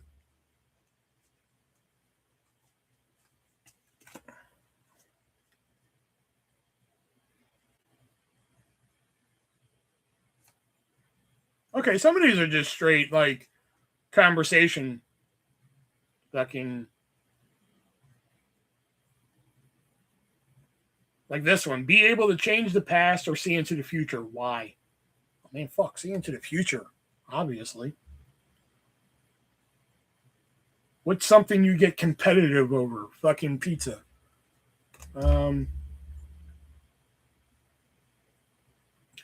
You complete the sentence. Your partner acts it out. Oh, okay. Your partner acts it out. Never mind. What is something you appreciate about your life right now that you may not have 10 years from now? My dick. Which family member do you think you're the most like and why? I'm probably like my mom, obviously. Shower in the morning or at night? I'm a night guy. Are you more confident or do you second guess yourself? Oh, second guess myself for sure. Like I asked them before I left work, I was just like, hey, do anybody want any souvenirs and shit? So I actually stopped for the souvenirs and shit. I got Rachel a snow globe from Virginia, and I got her kids. Well, they didn't have her other kid's name, but I got like those license plate magnet and shit. So I got one of her kids' name, but the other two kids' name they didn't have. I was just like, all right. So like I just got like number one son. She has two sons, so I bought two of them. I was like, they won't know. They won't know the difference. But then I was just like, do I really have a fucking shot with Rachel? Honestly. Like, you guys are fucking seeing her. Like, do I really have a fucking shot at that?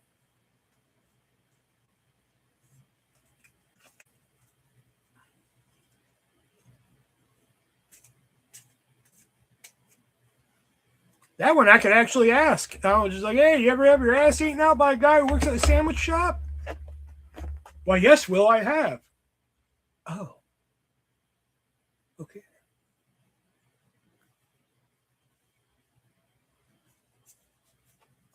What do you spend the most time thinking about? Why? Money, because I'm broke. Do you consider yourself more of a spender or a saver? Both. What's the most romantic song you know? Smack My Bitch Up by The Prodigy.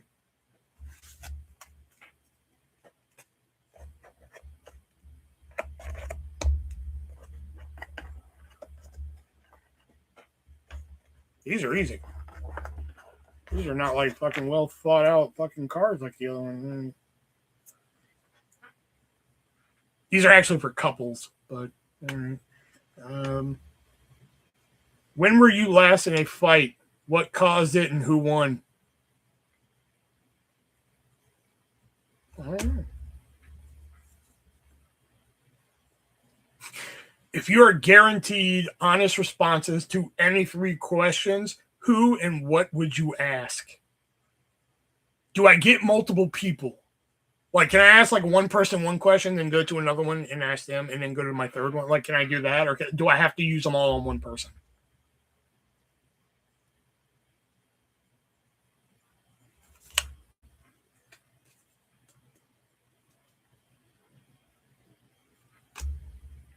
What are the top 3 names you would give your pet?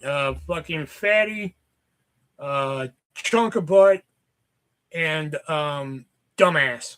Those are 3 I give them.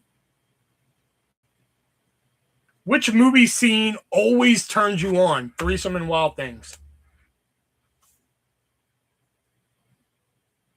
What is the biggest deal breaker in a significant other? Them cheating on me. What role do you play in your family? Black sheep. Man, these are easy, man. Do you get scared of flying? Why? Yes, and because once planes start disappearing out of the air and people are just like, hey, what happened to that plane? And the response is, that's when fucking I'm done. Like, how the fuck does a whole flight full of people and shit just disappear? And nobody's just like, oh. Fucking Malaysia flight, what is it? Malaysia flight 128 or some shit? Fucking a whole flight full of people just disappear, and people are just like, oh. Not a piece of luggage, not an arm, nothing is a wing, nothing has popped up from this fucking thing. People, that's why I'm afraid of flying. What makes you feel better when you're sick? Medicine. Or how do you like to be taken care of when you're not feeling well? I just kind of want to be left alone sometimes. Sometimes. Every now and then I just be like fucking, feel free to answer these too. I'm just fucking speed rounding. I usually just like to be left alone. I'll eventually call for help. Like tonight, I finally called for my. I was like, nurse. She was like, what? And I was just like, where's that ibuprofen? Because like the fever was just kicking my ass and everything. And like I think I killed it, whatever it was, because that or the ibuprofen just fucking, you know. Do you consider yourself to be more emotional or more logical? Why? Both. Because I get emotional about the response, and then like I have to look at the fucking logistics of it. You know what I mean? It's like bullshit on YouTube. It's just like I get emotional about bullshit on YouTube, but then I really have to look at the logistics of it. You know? Did you just get home today? Yeah, I got home at like 3 a.m. I got home at like 3 a.m. We were on the road since 10 a.m.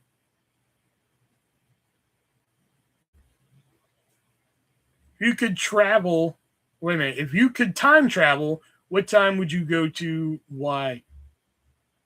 Whew, I don't know anymore.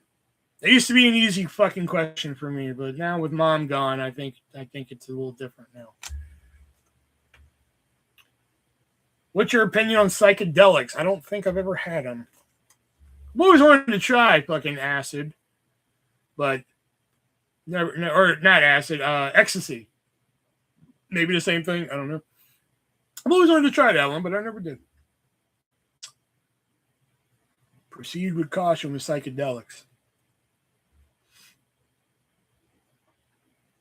Because, like, before I did the gummies and everything like that, you know, like, I don't smoke weed, I don't do crack, I don't do crank, I don't do any of that bullshit. But the one drug that, like, I'm just like, you know what I would be interested in trying? I'd be interested in trying ecstasy. You know? But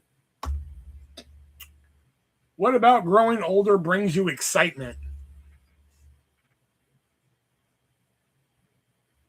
Nothing. I hate growing older. Which characteristic of my personality do you most admire? Why? I think you guys admire my fucking tenacity. How many times have I fucking sat here and said, fuck this YouTube bullshit. I'm done. I'm out of here. And then the next line, I'm like, what's up, guys? We're here again. You know, so I think my tenacity. Ayahuasca is where it's at. Hell yeah.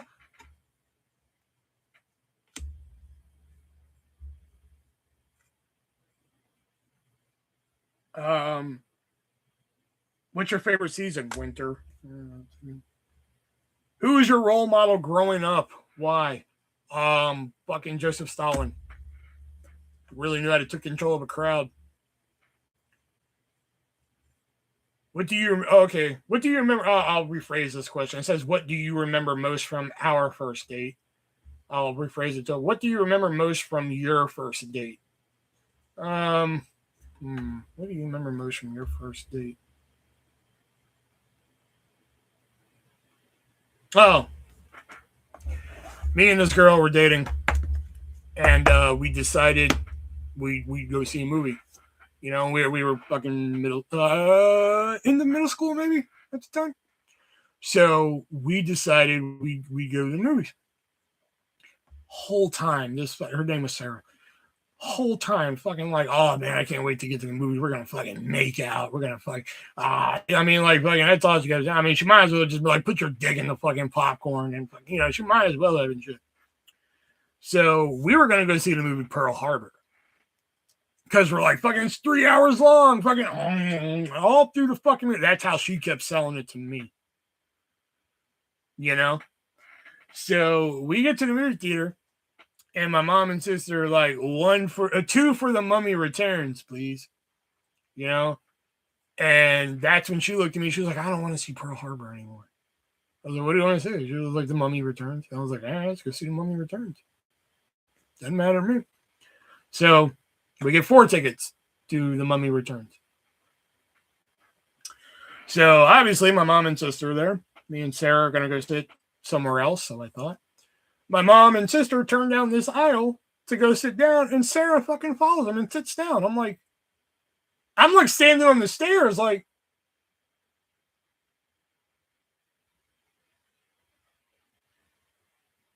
I love lamp. Like, what are we doing? You know, there was no making out that night.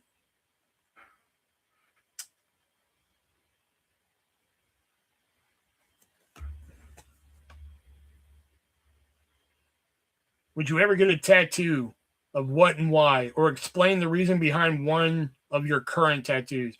The only tattoo I've ever really thought about getting, I fucking was the kid's name.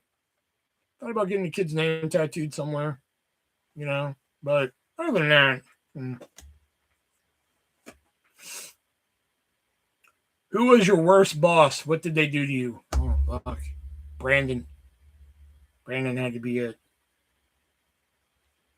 Because that motherfucker, I would have killed him. I would have killed him.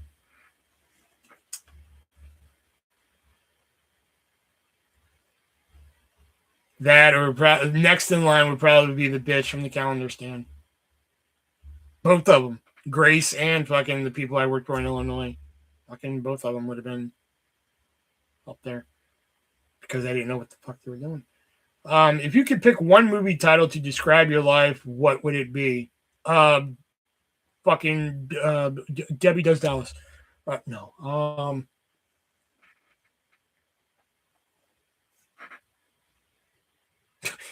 Okay, let me read that again. Hold on. If you could pick one movie title to describe your life, what would it be? A League of Their Own. I think I'm in a league of their own there. Give your partner a passionate kiss for several seconds. That's not a question. That's an action. What makes you anxious? Fucking YouTube. People on YouTube make me anxious. Trying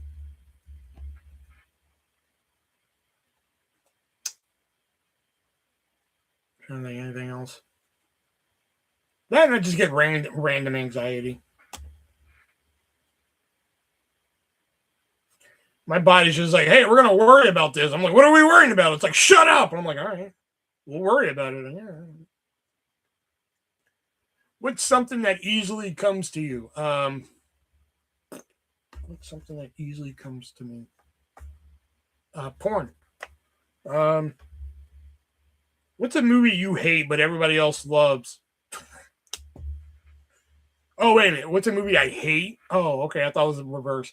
What's a movie you hate but everybody loves? Why do you hate it?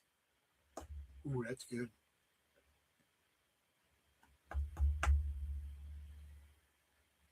Paranormal Activity. I can't stand the fucking movie. There's fucking an hour and a half of just nothing fucking happening. Said it once, I've said it again. I can't stand the fucking movie. That's why I hate it. Probably watching people make dumb decisions in real about to ask me for help, pull them back out of the fire they jumped into. I've done that once or twice. I'm like, oh no, you got this, remember? What's your least favorite sex position? I'm just happy to be involved. I don't care if the girl was like, I'm going to reach behind you and fucking crank your dick out from behind you and fucking milk you. I'd be like, that doesn't sound comfortable, but I'm just happy to be here. What's an article of clothing or accessory of mine, that's what it says, that you love to see me wear? I'll use somebody else's name. Jax, I like seeing her in pantyhose. I don't know why. It's just something, I don't know, it works. Stockings. I once saw her wear stockings one time, and I was just like, okay.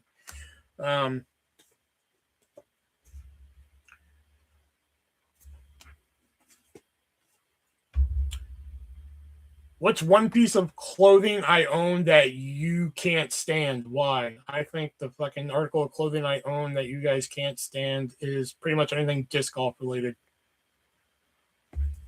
This shirt included, and my hat. Somebody actually recognized my shirt in Virginia. I actually wore this the last day I was in Virginia and shit. And they were just like, oh, I like your shirt. And I was like, oh, thanks. I've been told that before with the same shirt. But this guy actually said her name. He was like, yeah, Kristen Tatar. And I was like, oh, okay. So you actually know game. All right, that's good. What's one piece of clothing I own that you can't stand? And oh, I just read that. I'm retarded.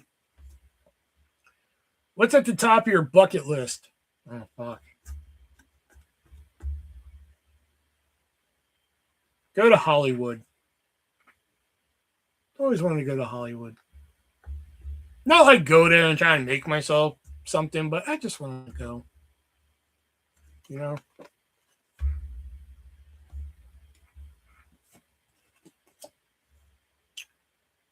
How would your 10-year-old self react to who you are today? What? That's about it.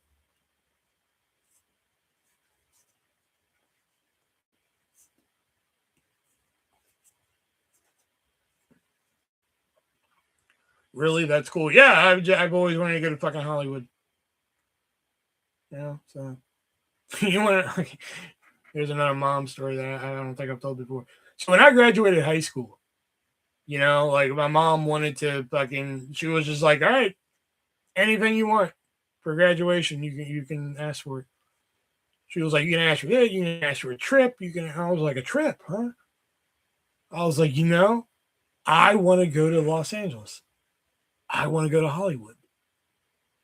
And she was like, okay, all right, Hollywood it is. A couple weeks went by and I was just like, you know what? I changed that. She was like, okay. And I was like, let's go to Vegas. She was like, all right, cool. All right, Vegas it is. Eventually, some shit happened where we couldn't make a trip. So she was like, you know what? I'm going to buy you a fucking new TV. I was like, awesome. I'll sell for a fucking new TV. That's fucking awesome. Then the money for that fucking fell out. It eventually got down to a DVD box set. So that's what my mom got me for graduation. She got me, I think, season 2 of that 70s show on DVD. I think that was my graduation gift from my mom. Started at Los Angeles, went all the way down to DVD box set.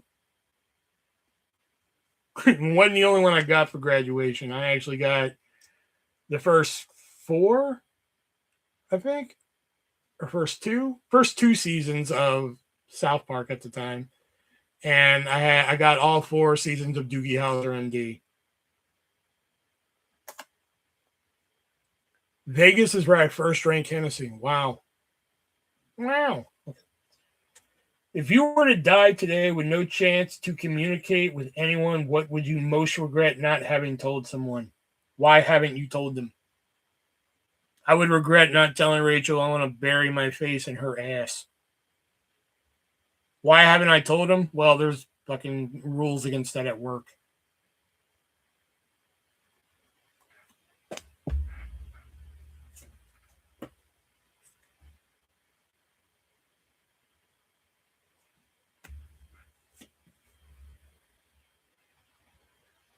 What do you think? Oh, okay. This says, what do you think our best sex was? But what do you think the best sex was? I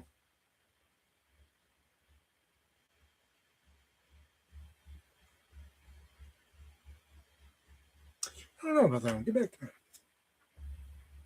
What would you want to be famous for? Sure as fuck not YouTube anymore. Wait until you're both off work. I'm going to ask her that. I'm going to Tuesday when I see her. I'm going to ask her. I'm just going to be like, so, what time do you get off? 2. Okay. And then what time do you get off of work?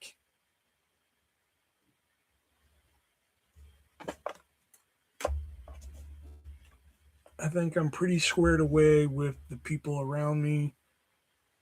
Need to know if, like, I don't wake up tomorrow. See, that's the thing, like I've said before, that's the thing about death, that I'm just like, I can't imagine just going to sleep and then that's a wrap. You know, like, I think that's a fucky way to die. It's one thing if, like, you're fucking, your family's around you, fucking, you're at the hospital, it's like I'm gonna take a little nap. And then you fucking pass away that way. But, like, when it's just like, well, gotta go to work tomorrow. Let me get to bed. And then you fucking, that's it. I think that's the shittiest way to go. Between us, who has the crazier family? Fucking me. Well, I think Death Punch should be a close second. If you could have dinner with anyone in the world, living or dead, who would it be and why?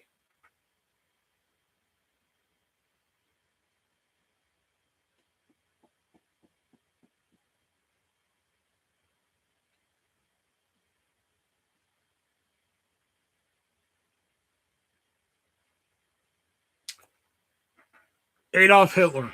Here's why. Let me preference that. If you could have dinner with everyone in the world, living or dead, who would you be and what? 8 o'clock. It'd be Hitler, because sometimes in order to understand somebody's madness, you have to fucking talk to him. And maybe fucking, I'm not saying what he did was right still. I'm just saying maybe fucking, you know, and maybe he'd be able to explain it to where I'm just like, oh, that's why you did it. You know what I mean? What is something you're not good at? Losing weight. Describe a time when you could have listened to your partner better.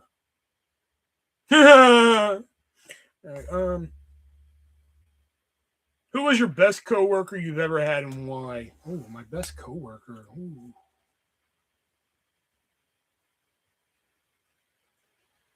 Probably, I had this guy that worked with us at Blockbuster. His name was Donnie. I knew if Donnie and I worked that night, fucking, we ain't gonna have any problems. like between us and shit like that. You know, yeah, we'd have problems from customers, but yeah, I think Donnie from Blockbuster was probably my favorite one. I knew when I looked at the schedule and Donnie was on the schedule, I'm like, cool. You know, like, all right, we're gonna have a good night here and shit. We're not gonna have any issues or anything. So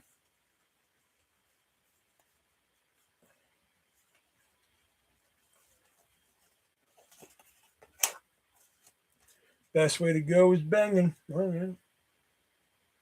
That's the black guy that was gonna kill. Yep, that was him. He was gonna fucking beat that guy's ass on Easter.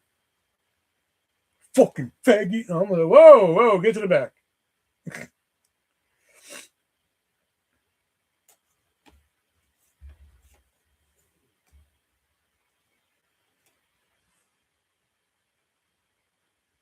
If you could get plastic surgery on one part of your body, which would you pick and why?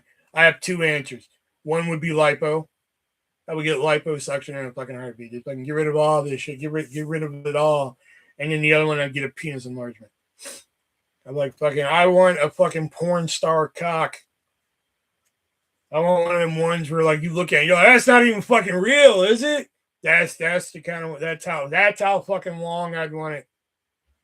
I want it to be the fucking Pinocchio's nose of fucking cocks, man. Just fucking just out there. That's what I would want.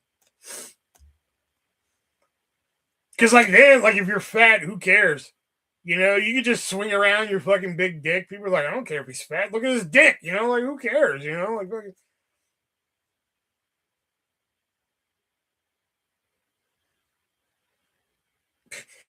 Here's a good question for all of us. Would you accept 20 years of perfect happiness and fulfillment if it meant you die at the end of that period?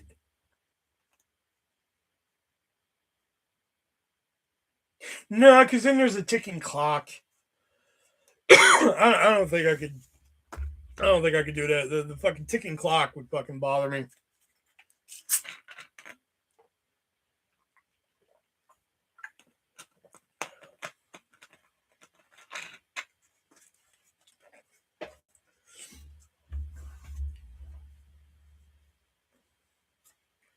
For $1 million, would you be willing to see or talk? Oh, for $1 million, would you be willing to never see or talk to your best friend again? Bye. I'm sorry. Oh, I'm gonna save that one for a minute here.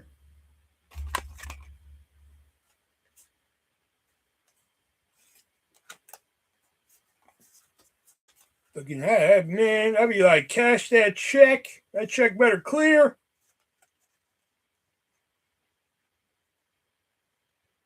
Do you feel like? Yeah. What's a non-negotiable you have? What's a non-negotiable for you in a relationship?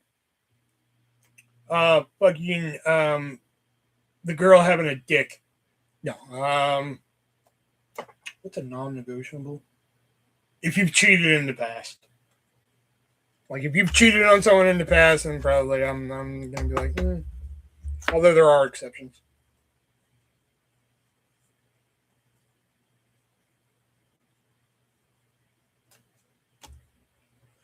What song would be at the top of your sex playlist? Well, obviously, fucking Smack My Bitch Up by the Prodigy, but I think the next song would probably be what's that fucking one song? The fucking oh, it goes that one. That would probably be it. A no for me. Fuck off.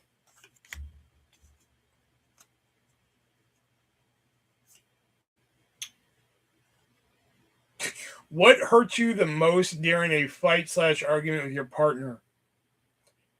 Like fucking the argument's done. It's over and they keep fucking bringing the shit up. Crazy Train by fucking Ozzy. That's a weird fuck song, but alright. Crazy. That's how it goes. Living with people.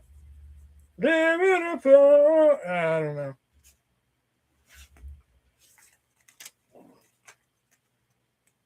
Maybe if you got that rhythm, you know.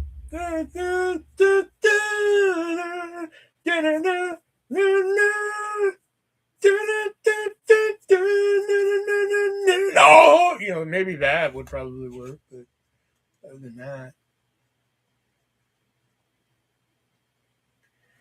probably when whoever I'm arguing with hears something that I never said. But oh god, yeah, that's a good one. I never fucking said that. Yeah, you did. You know. Yeah. What's one thing you want to try in the bedroom? Anal. Just to like fucking bend over and gape your fucking asshole open. That's when I'm just like, no. If you just casually let it happen, like slip it in my ass. Like okay, you know, cool, but like. Don't fucking get on all fours and just gape your asshole and be like, shove it in. Like, no thanks. You know?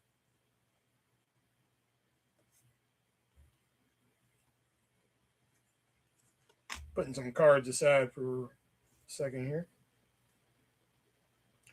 What's something you do because you love your partner and not because you enjoy it? Listen to her. That's one.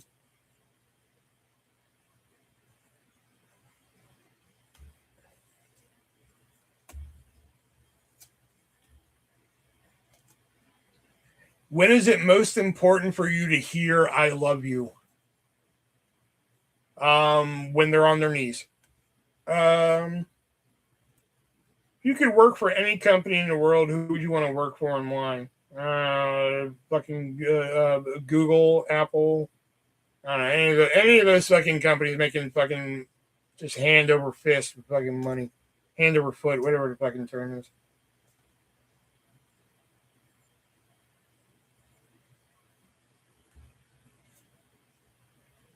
During conflict, do you prefer to talk things out right away, or do you prefer to take time to calm down?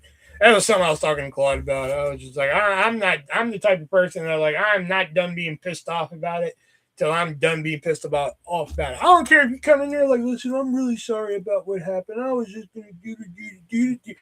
Okay, cool. You apologize, awesome. But I'm not done being pissed off about it till I'm done being pissed off about it.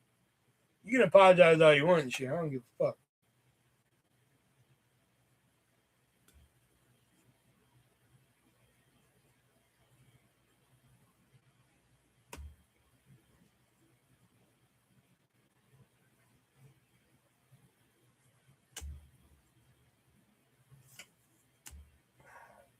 Okay, some of these are very relationship specific, so it doesn't. If a fortune teller could tell you one thing about your future, what would you ask? Am I married? Or who am I married to? I think would be a better one.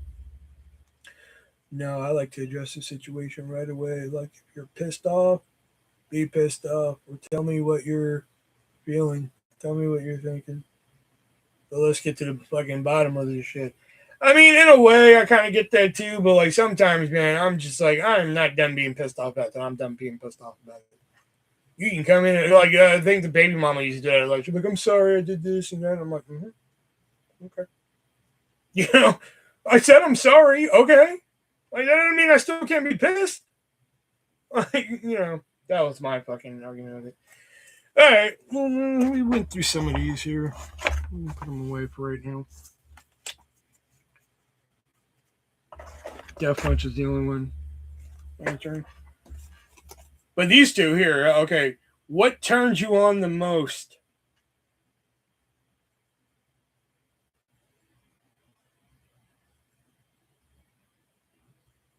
When she dresses like Casey Anthony and I get to be a baby. That's when I'm just like, oh yeah, smother me, mommy. Oh, okay. What's your biggest sexual fantasy?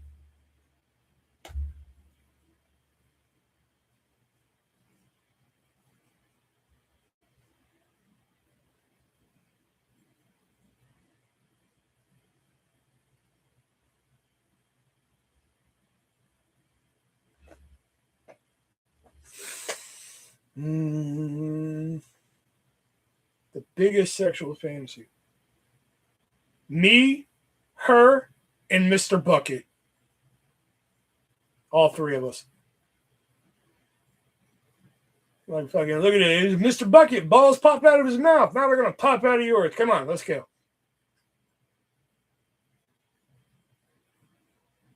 Just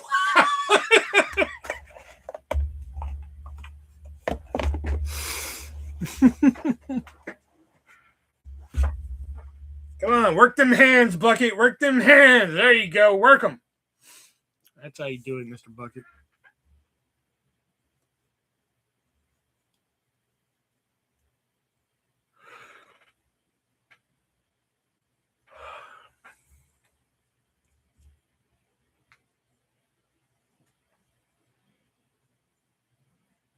I should pitch that fucking somewhere.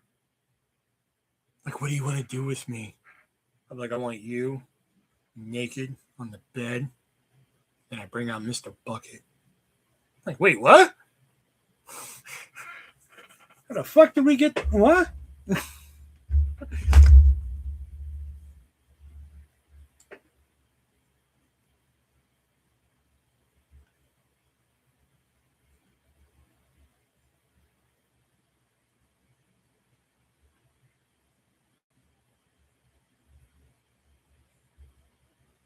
Diana, I know, right?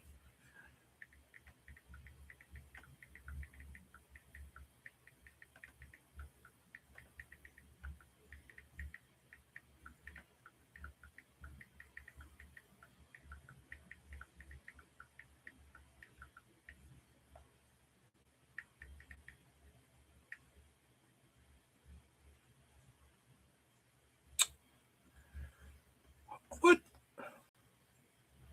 There it is.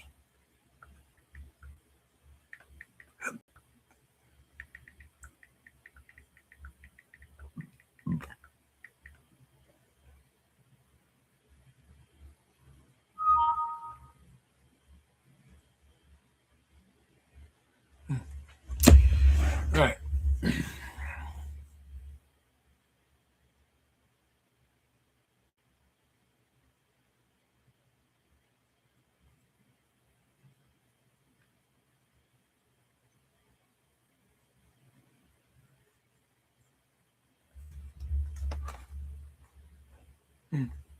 I don't know. Camera seems off for some reason. I don't know why.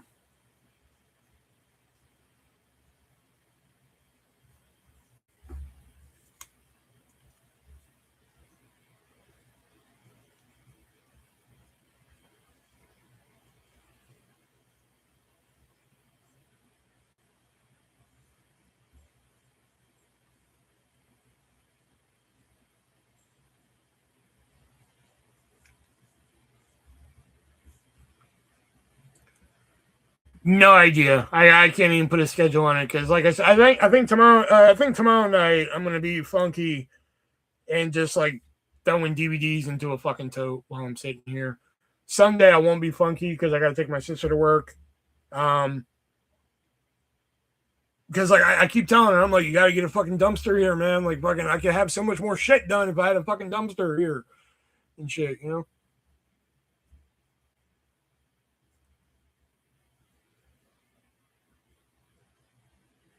So I can't even say like, okay, these are gonna be the nights now. I have no idea. I only did it tonight because fucking I was home, you know. So I was like, all right, and then I almost didn't even do it because like fucking I felt so bad. I felt fucking terrible, man. Like I was just fucking upstairs with that fever and like I was like, I don't know, like chills. Like I don't know what the fuck was going on. So I was like, all right, I'll take the ibuprofen and see what happens. And then yeah, we saw what happened. Hopefully it doesn't come back because like fucking. Yeah, I'm trying to see if I'm still warm, but I probably won't know until the ibuprofen fucking wears off. I didn't. The only thing I've had today was we stopped at Iowa has, I don't know if you guys, I don't think I've ever mentioned this, but Iowa has an attraction, quote unquote attraction. You've probably seen them on YouTube or something like that, but Iowa has the world's largest truck stop. And it's fucking, I mean, a huge gift shop, gas station type of thing. They have like truck services for truckers. They have a fucking dentist. They have a chiropractor. They have a movie theater. They have showers. They have laundry. That you can do all that. They have a restaurant in there, which is actually really good. They have all this shit at the world's largest truck stop and everything. So we stopped there last night. And yeah, you got, oh, here, fuck, I'll bring up a video of it. Hold on. I thought you guys knew this. World's. Well, anyway, I stopped there last night and I got fucking, I don't know if you guys know that fucking brand of like snack cakes called Bon Appetit. Usually have like the brown label and shit on there. Well, they had lemon cheesecake donuts. So I bought a pack of those last night. And then when I went out today, I was eating those. And that's literally all I've eaten today. I think I have a pizza in the freezer outside. I was thinking about ordering McDonald's because fucking they got the spicy nuggets back and shit. So I was thinking about ordering them, but I don't know. Trying to find where's the fucking one dude at? The one dude I usually watch. Where's he at? All right, okay, I didn't know they had their own fucking YouTube channel.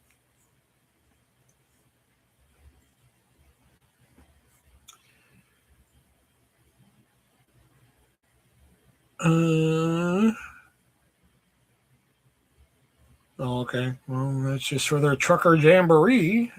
Trying to find like a good video that has like a lot to show you guys. And here, we'll just try this one.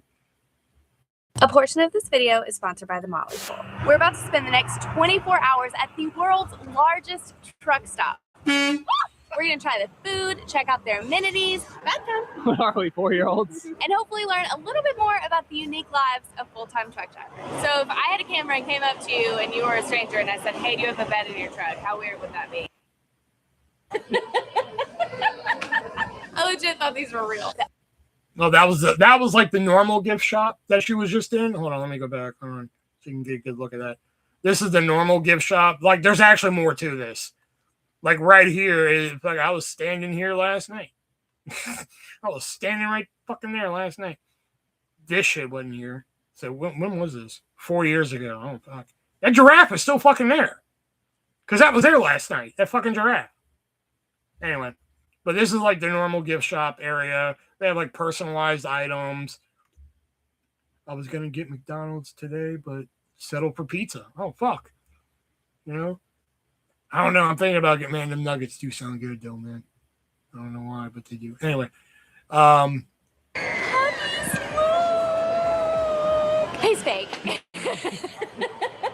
Yeah, that fake dog. That was there last night. The other half of the main building is This right here. This is where like all the trucker shit is. Like you can get your fucking muffler, your fucking, you know, like services, decorations. Like they had DVDs down there last night, but they were too expensive.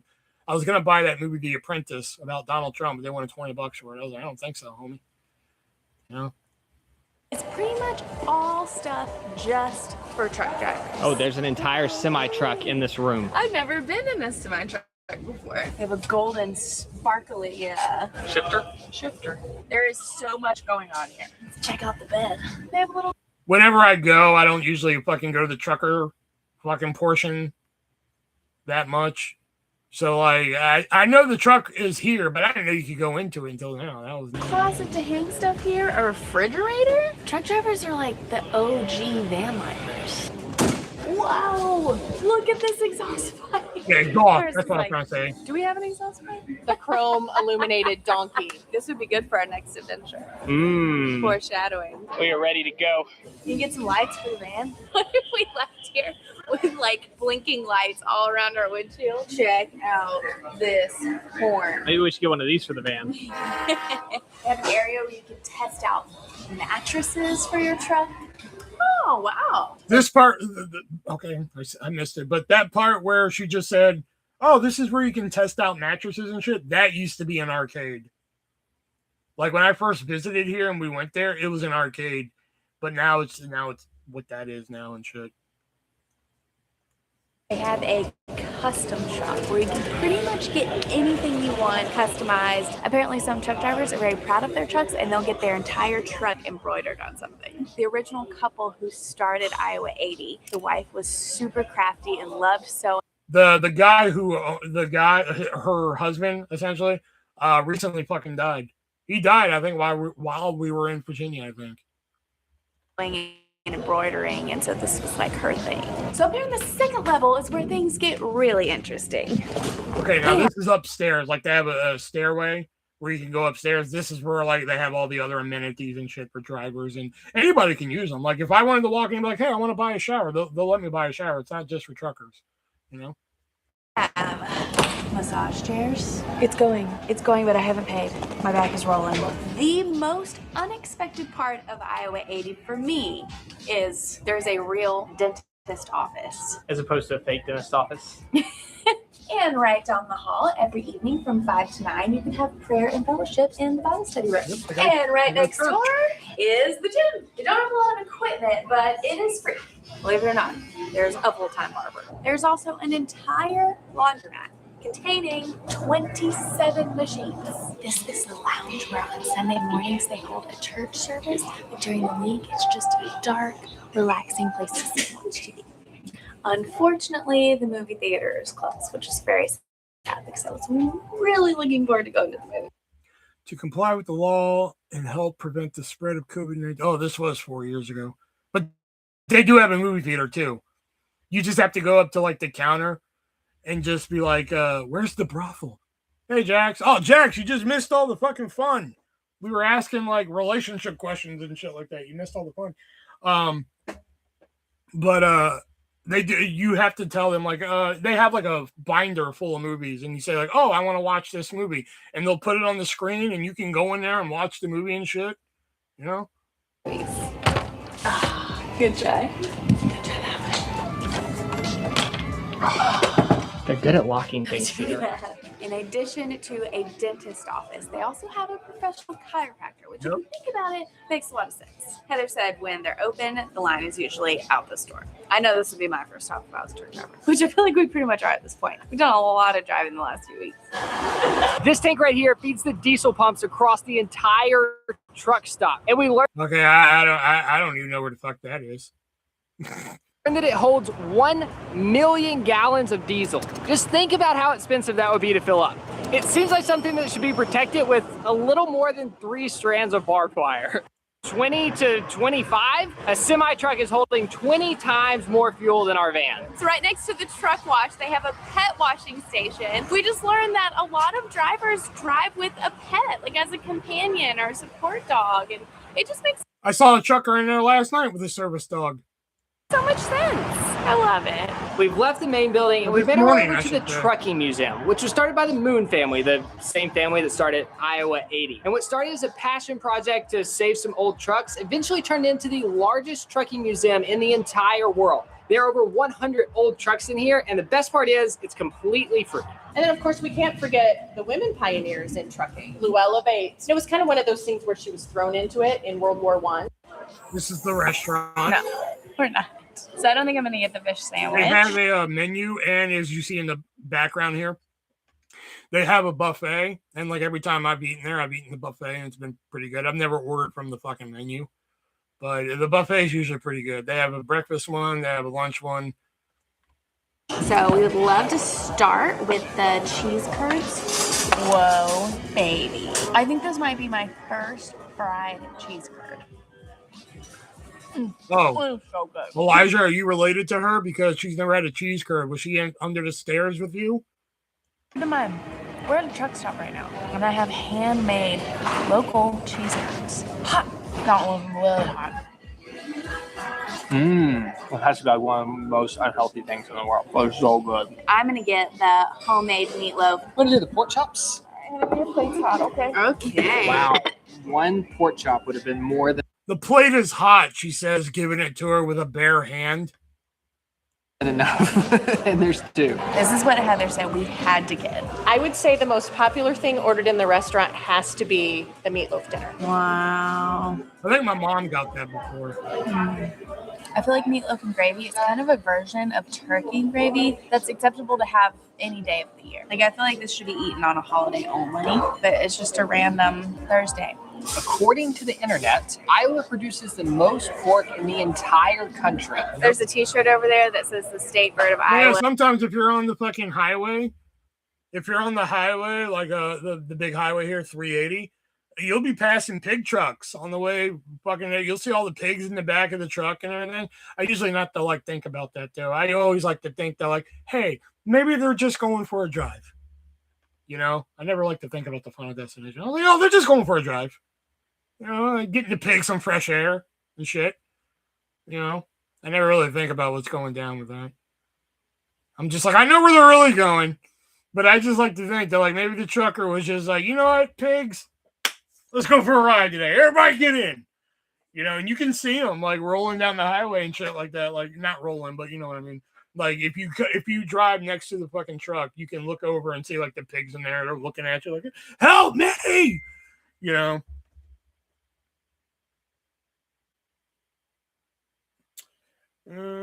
I got my corn cobbed at the Iowa State Fair. Oh, man. Yeah, any hope of me ever going to the Iowa State Fair again is lost. They keep saying, like, every year we keep topping the attendance record. I'm like, fuck that. More people? No thanks.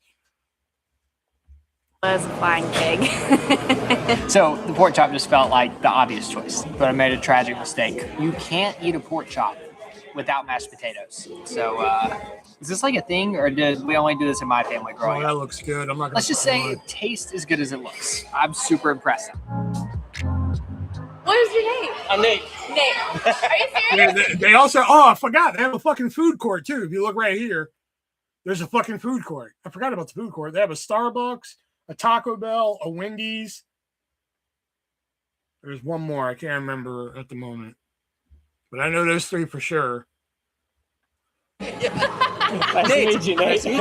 Is there any chance you drive a truck? Just a little bit. Can we see it? You could, yeah. Nate actually watches our videos, and our goal is to find a truck driver to talk to be able to learn more about their life and actually see inside of a truck. You gotta hop in and hit the horn.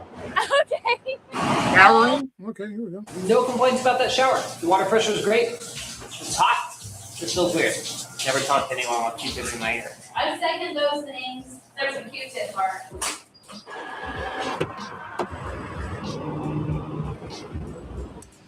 In addition to 900 spaces for semi-trucks, they also have around 30 set aside for RVs, vans, and other self-contained vehicles. You can park here overnight for free, no questions asked. Remember when we tried to spend the night at Buc-ee's and we could just sleep at Walmart and stuff? All right. I don't feel like we've really... All right, so there you go. You got the gist of it. I thought he said you can eat mashed potatoes without Can't have pork chops without mashed potatoes, but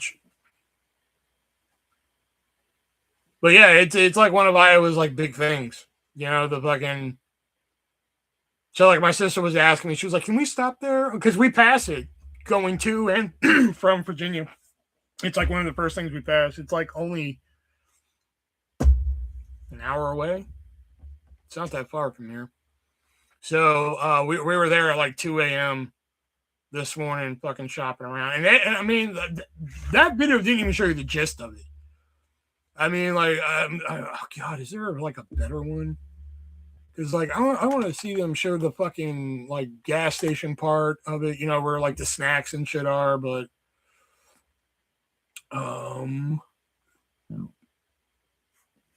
I can't find it, but like, yeah, they had like sugar-free candy. They had stuff for dogs. They had the food court. They had slushies. I mean, like everything that a gas station has, is fucking just bigger. You know, it's a really cool place. But it's only fun for like fucking like an hour max. You know, maybe you look around the souvenir shop and fucking you're like, oh, this is some cool overpriced shit. Some of it is actually decently priced. Some of it's like, this is some overpriced shit. You can go to the restaurant and then fucking, you know, just kind of like look at the other. Oh, like, wow, look at all the shit they have here. And like, yeah, obviously, if you're just visiting, you're not going to be like, well, let me just go take a shower. Like, you just roll up to it, like, oh, I'm going to go take a shower. Like, no, that's mainly for the truckers and the travelers and shit like that. But yeah, we were there for like fucking 45 minutes last night because I was looking for something. I was looking for stuff with Rachel's kid's name on it, is what I was looking for. You know? And then Melissa was like, she bought like a lot of shit for Chloe. And I ended up buying like the stuff for Rachel's kids and a thing of donuts. That's it. That's all I ended up buying. I was going to buy a soda too, but they didn't really have anything I wanted. So I was like, fuck it.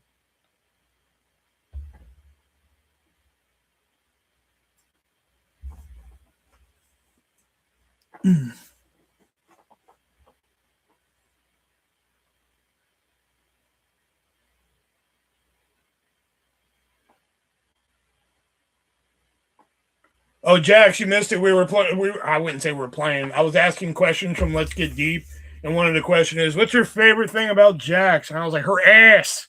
And everybody agreed. You missed it.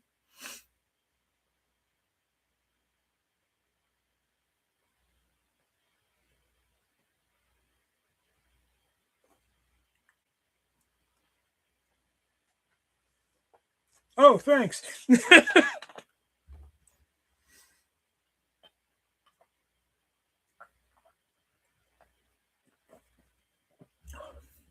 No, I was telling them about how you wore stockings one time, and I was just like, hamana. That's what really happened.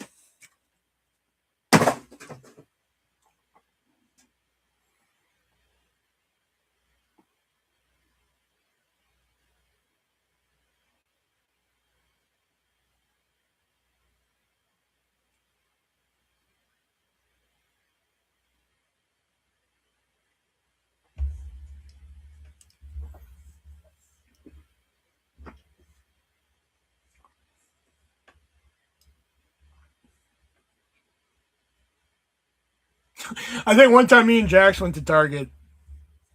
I forgot what it was for, but she was like, "Oh, while I'm here, I need a garter belt." I was like, "Okay." So we're like looking at garter belts and shit. And like at the time they were like $15. I was like, "You're paying $15 for this shit?" She was like, "Yeah." And she picked up, I remember she picked up one. I can't remember, it was like the color or something. I don't know. I was just like, "Why are you getting that color?" And then it dawned on me. I was like, "Why does it fucking matter to me? I'm never gonna fucking see them." Like, fucking.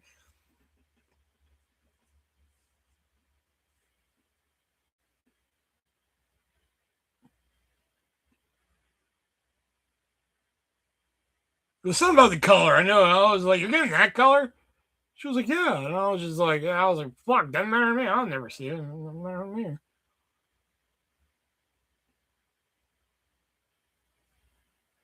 Like it took me a second because I was just like, "Fuck, why that?" And I was just like, "Fuck, this isn't my fight to fight." You know, like somebody else needs to be having this fight with her right now, not me.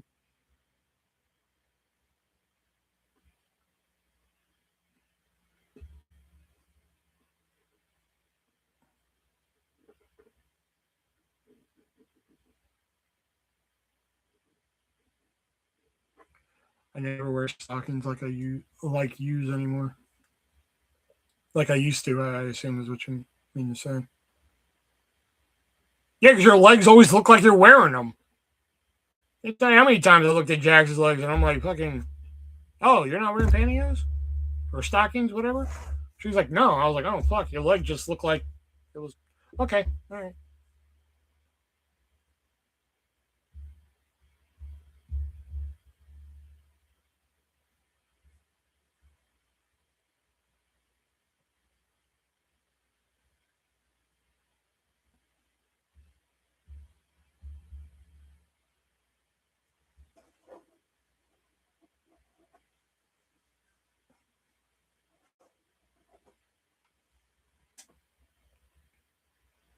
Hello, I'm back.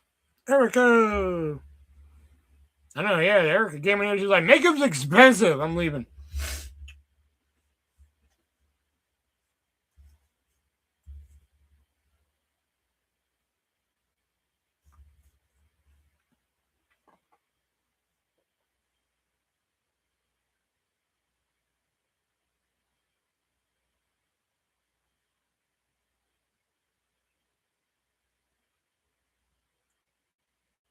Sometimes this place is like a nice little hidey hole of like a fucking, it's like our own little private Idaho. You know what I mean?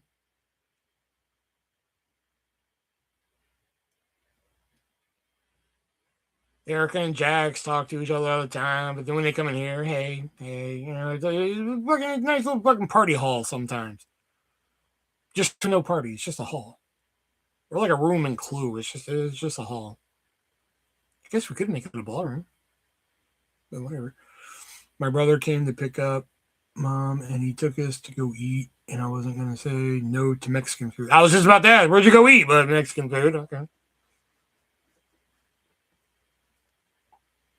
I know earlier I was just like, fucking, my sister ordered this at the Mexican restaurant, a Polo con Riso or whatever the fuck it was. I was like, where's Erica when I fucking need her for this shit?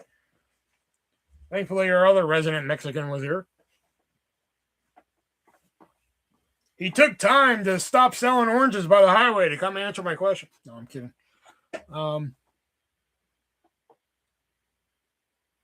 He asked me if I was going to throw a party, and I was like, no, I'm going to take my meds and hot shower and go to bed. That's it. Yeah. It was the other way around, though, earlier. He put the arrows, however you say it, the ARROZ in front of it. I think it was Arrows Con Polo, I think is fucking what Death Punch said earlier. I don't know. You know what? The point is, that's what she fucking ordered. That was the point of the fucking story. Then my sister had, like, you know, I don't eat Mexican food that often, you know? So my sister looks at me at the Mexican restaurant and she's just like, oh, is this stuff good here? I was like, I don't know. Because the last time I went, I didn't eat anything but chips. This time I ate chips, refried beans, and fucking chicken quesadilla, which was just a chicken taco to me. I was like, y'all didn't press this. Y'all didn't. I don't know. Maybe Taco Bell is just giving me the wrong impression of a fucking quesadilla. When I think quesadilla, I just think fucking big giant fucking tortilla, toppings, whatever the fuck it is, another one on top, pressed it, boom. And this dude brought me just a folded over fucking tortilla with chicken and cheese and shit in there. I'm just like, this is a taco. I could have picked this up and ate it. You didn't seal it. You didn't fucking spit in it to like make it stick. Nothing. Like fucking, you did nothing.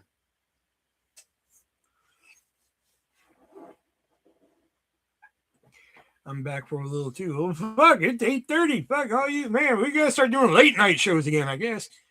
Good night, everyone. If you can make us in. All right, man.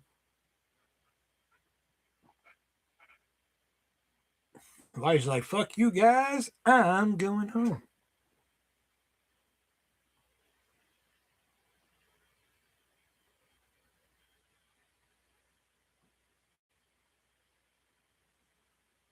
Texas has the best Mexican food. I mean, I can't argue with that. But like my favorite Mexican restaurant ever is in Durham, North Carolina. And to my knowledge, I think it's still there.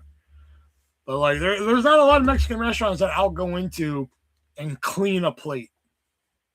There's not a lot. Usually, you know, you go in fucking Applebee's, clean that fucking plate. You go, oh god, I can clean a fucking plate. But like a Mexican restaurant, usually I'm just like fucking, I'm picky and shit. So I'm just like, but like it's called Las Palmas. I believe that's the name. Las Palmas and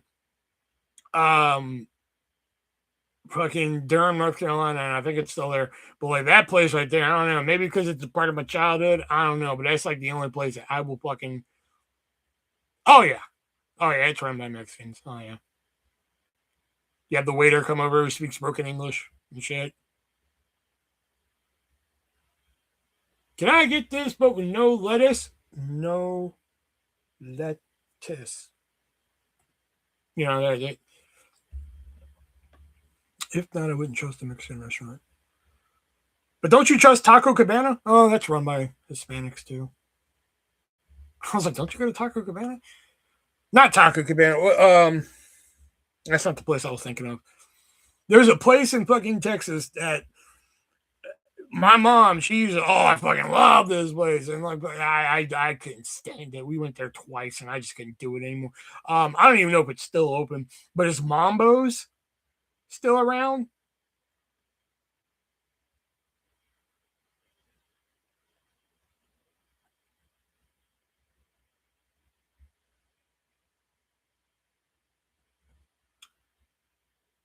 It is? Oh, God. I'm sorry. Fuck, man. I went to that place twice, and I was just like, I can't. This place fucking sucks.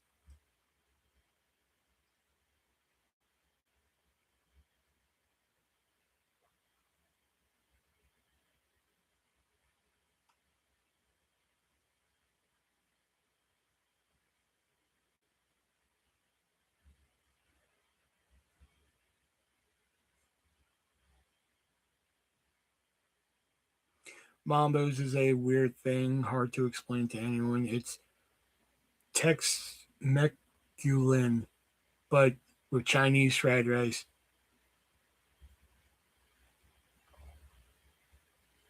No, it's you. What's me?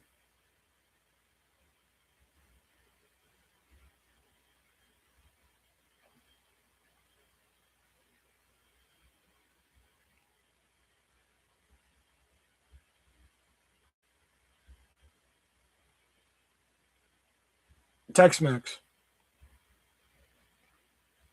Damn phone.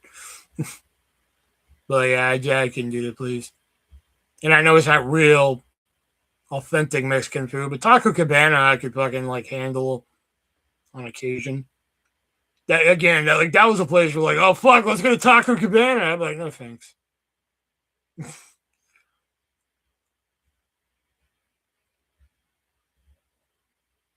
I think Taco Cabana is more authentic than fucking Taco Bell is, though. Like I said before, I think calling Taco Bell Mexican food is like calling fucking Panda Express Chinese food.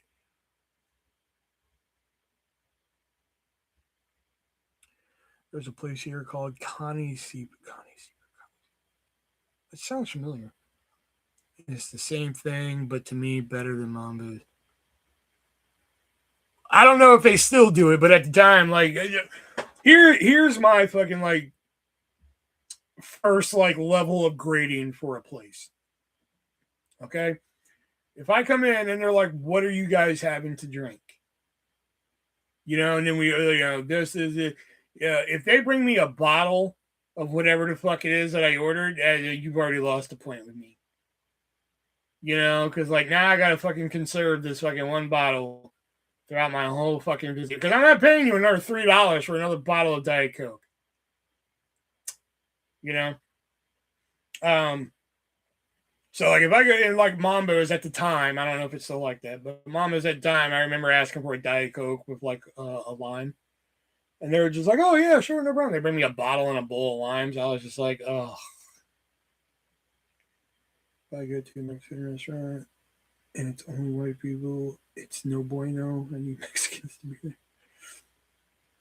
We had Mambo's for like a year, then it closed. Yeah, Mambo's, they bring the whole drink. Yeah, I did. And that goes for like any place, not just a Mexican restaurant. I mean, like Chinese restaurants have done that here. Like I'll go into a Chinese restaurant, I'm going to get a Diet Coke, and they bring me a fucking can. And I'm like, fuck. You know, so it's not just Mambo. That's just any place. I'm just saying, like, that was like another point off of that fucking. I don't even remember what the fuck I ordered, to be honest. I just remember not liking it. There used to be a place outside of IKEA in Houston. Like, if you guys know where the IKEA is, like, there used to be a place called, what was it? Steak? I want to say it was called Steak and Country Buffet. I want to say it was that. I don't know, but there used to be like a buffet place outside of IKEA in Houston by what is it, by the fucking the Marquee and everything like that. It used to be by there. So we finally went there one night, and the food was just fucking awful. And I was like, I have to go to the bathroom. And I went to the bathroom, and I walked in, and I walked right back out because I was like, no thanks. You know, like one, I couldn't breathe. You know, you had that fucking stale fucking piss fucking smell in the air, and I was like, I can't do it. They turned TGI Fridays on 1960 to a Mambo's. TGI Fridays in 1960. I don't think I ever been to fucking TGI Fridays until I moved to Illinois. No, that's not true. I remember now. Okay, I remember what TGI Fridays was.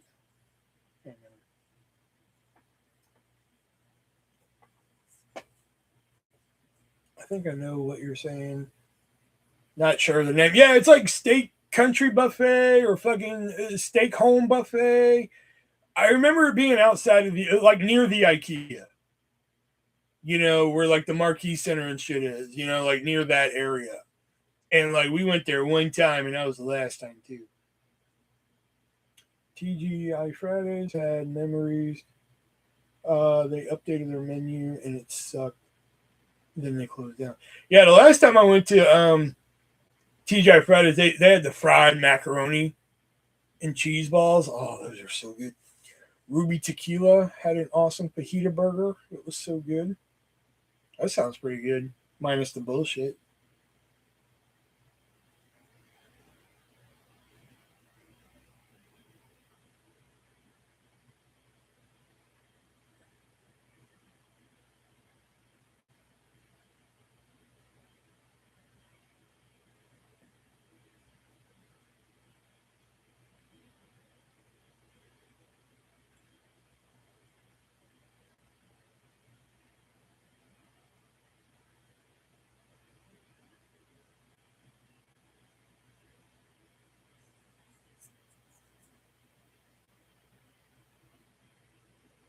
Oh, I gotta set my alarm tomorrow. God, I hope I feel better in the morning, man, because I still have to go to work tomorrow. It's only for a couple hours, so it won't be too bad.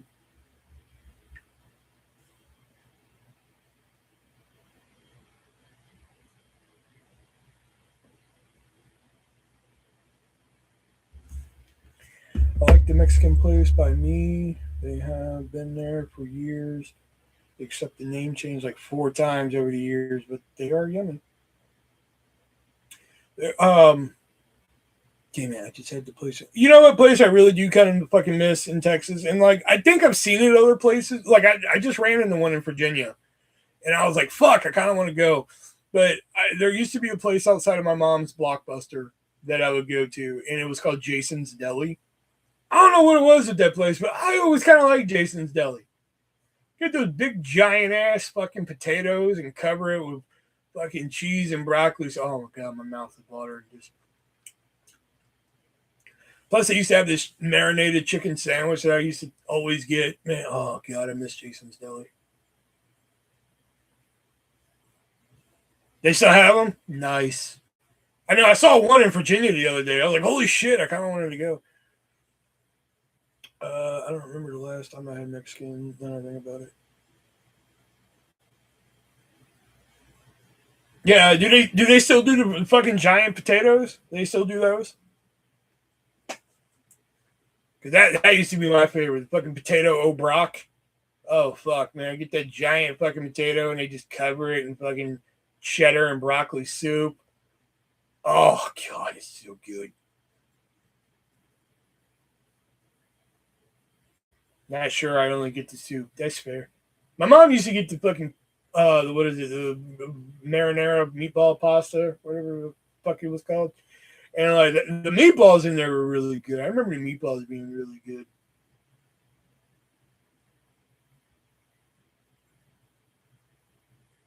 Yeah, there's one in my HEB parking lot. Oh, fuck. Yep, McAllister's. Yeah. Me and Jackson went to McAllister's one time. We just got drinks, though. We walked in, got drinks, and left. I forgot what we were doing that day. I know we were doing something. She was like, oh, let's go to McAllister. Oh, that's what it was. I met her for fucking... No. I know we got drinks there one time. Nothing will fucking ever beat Hart's Chicken, though. That fucking place, man. I swear, I wish I could buy a franchise and put one here. Like, that's how much I miss that fucking place. That place was my health club. I swear, man. It's one thing when you go into one Hart's Chicken and they know you, but when you go into 3 different ones and they know you, it's kind of fucking sad.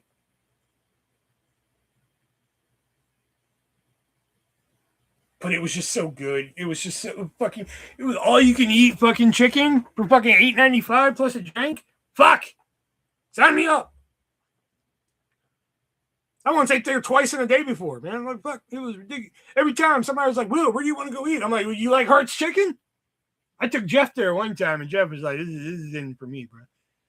You know, and like, wow, Will, I'm dead fucking serious. Like, there was the one on the way to, what is it, Willowbrook Mall? There used to be one on that highway.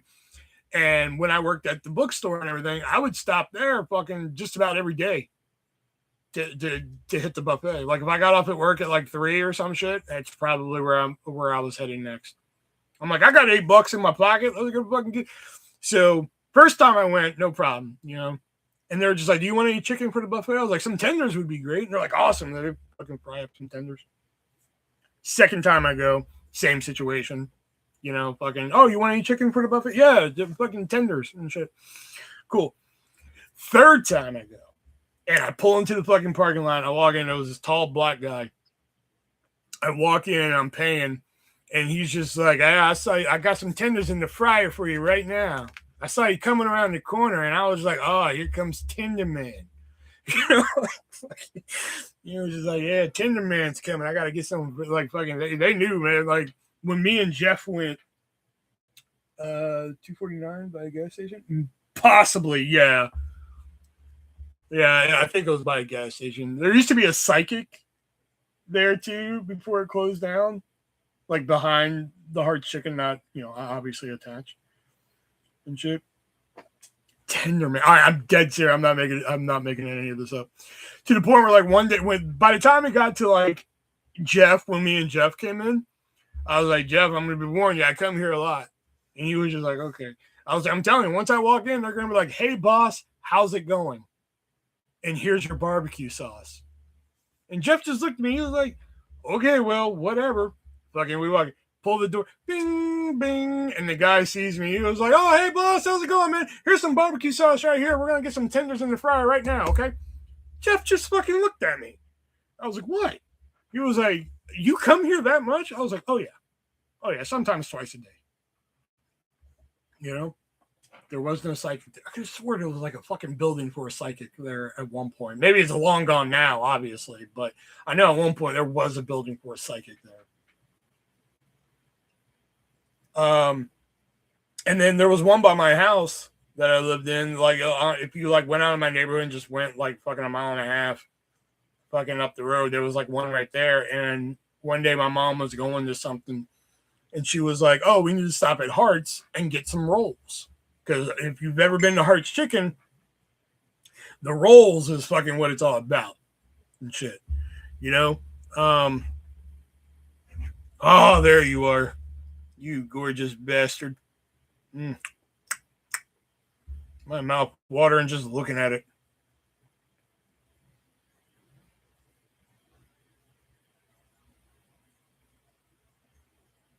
Is there a hotel? If there's a hotel nearby, U.S. food. Oh, God, this place has changed so much now. Willow Plaza. Yeah, okay, I think this is the one. Yeah. This is it. So we go into the Heart's Chicken by the house. And me and my mom both walk in. Bing, bing. And nobody says anything. So my mom's just like, oh, can I get a dozen rolls to go? And the guy's like, yeah, sure. And he's typing in and finally looks at me. He was like, hey, how you doing, man? I was like, good. He's like, how's work going? I was like, yeah, work's okay. It could be better, but you know how it is. He's like, I hear you, man. We'll get those rolls going for you. They'll be right out. Again, my mom just looks at me. I was like, what? She was like, you eat here way too fucking much. I was just like, no. I'm pretty sure this is the one. The front of that building just fucking brought me back, man.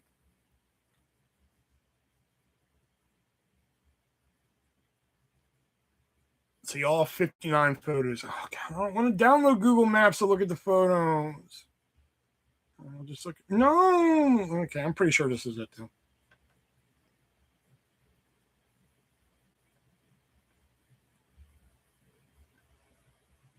I can't remember if I put it in the fucking the Borders episode I did about Grace and shit like that. But like there was one night I almost lost my fucking shit there. I was gonna lose my fucking mind. at that place. It was the night where, like, in my eyes, I was set up to get fired during that whole phone call fucking shit. And like I had a bad day at work, so I was like, I'm gonna go to my health club. I'm gonna go to Hearts. And fucking put this whole fucking day behind me. So I go in, fucking same scenario. Fucking, hey boss, how's it going, man? You doing okay? I was like, fucking work sucks. He's like, I hear you, man. Gives me barbecue sauce and he's like, here's your cup, man. Fucking, we got some fries in the tender right now. We got some fryers in the tender right now. We got some tenders in the fryer right now, so they'll be ready in just a few minutes. I was like, right on. I mainly ate the fucking tenders, mashed potatoes. Every now and then they throw like some extra shit on the fucking buffet, some rolls and some fucking livers and gizzards and shit like that. Every now and then they do that. But this night, I just wanted some fucking mashed potatoes, and I wanted some fucking chicken tenders. That's all. I had a bad day at work. Fucking, I think I'm getting fired tomorrow, so I was like, I'm gonna go there, right? So there's this guy who's just standing at the fucking buffet. Now, Heart's Chicken, for those of you who don't know, well, you guys fucking know, but if anybody watches this far into the live later, for those of you who don't know, you could get a to-go order from the buffet. Whatever fit in your box, that's what you took. And it was like X price, so. But that was it. They were like, you can't be getting like fucking shit on the side and carrying it with your styrofoam container. No, whatever fits in the styrofoam container, that's what you take. And we charge you like X price for it. And obviously it's not all you can eat at that point. So anyway, so I see this guy standing there with this fucking with his styrofoam container. So he's obviously waiting for some tenders too. Right. So I'm like, right on. So I get up behind them because they're putting them out and everything like that. Guy puts out like 10 tenders and shit. I was like, right on. So like I'm standing there with like my little fucking tray waiting, and this guy is just fucking picking the tenders. He doesn't even have the fucking box open anymore. The box is fucking closed. He has like a napkin, like a laid out napkin, and he's laying all the fucking tenders on there. He empties the fucking container and then fucking puts a napkin on top of it and puts it on top of his fucking box and heads out. I just looked at this fucking guy. I was like, are you fucking... I pick up my fucking tray. I go back, sit down. I was like, you gotta fucking... I'm gonna kill this fucking guy, man. Like, I have not had the best day. And this he fucking takes all the fucking chicken that just comes out and everything. And I gotta wait another fucking 5 minutes. I'm fucking hot. The guy walks out. And the owner of the place was like, hey, boss. I was like, yeah. He's like, come here. And I come up and he was just like, I knew that guy was going to do that.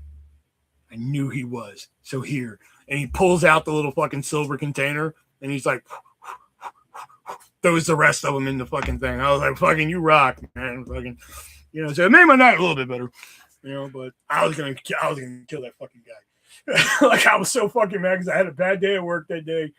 With all the bullshit that happened at that day. And I was doing some chicken tenders, some fucking macaroni and cheese, and fucking mashed potatoes and gravy, and fucking put this day behind me. And then that fucking guy did that right in front. One thing if I was just sitting there and fucked off because they had a TV playing and shit. One thing if I just sat there and fucked off and didn't realize it. But like the fact that he saw me standing there waiting. I'm waiting for him to get done with the tongs so like I can, grab my chicken and shit. And then he fucking emptied the thing and put the tongs back and walked away. I was like, I'm going to kill him. I was like, that's just all there is to it. I'm going to kill him. But fryers and the tenders ready for you. But I know, right? Shit. They knew my car and shit, man. I'm telling you, man. There was another Heart's Chicken that like they didn't like me there. They didn't like me because like there's signs on all the Heart's Chicken that says when you come back to the buffet, please bring a clean tray. So you grab a clean tray and you go up there and shit.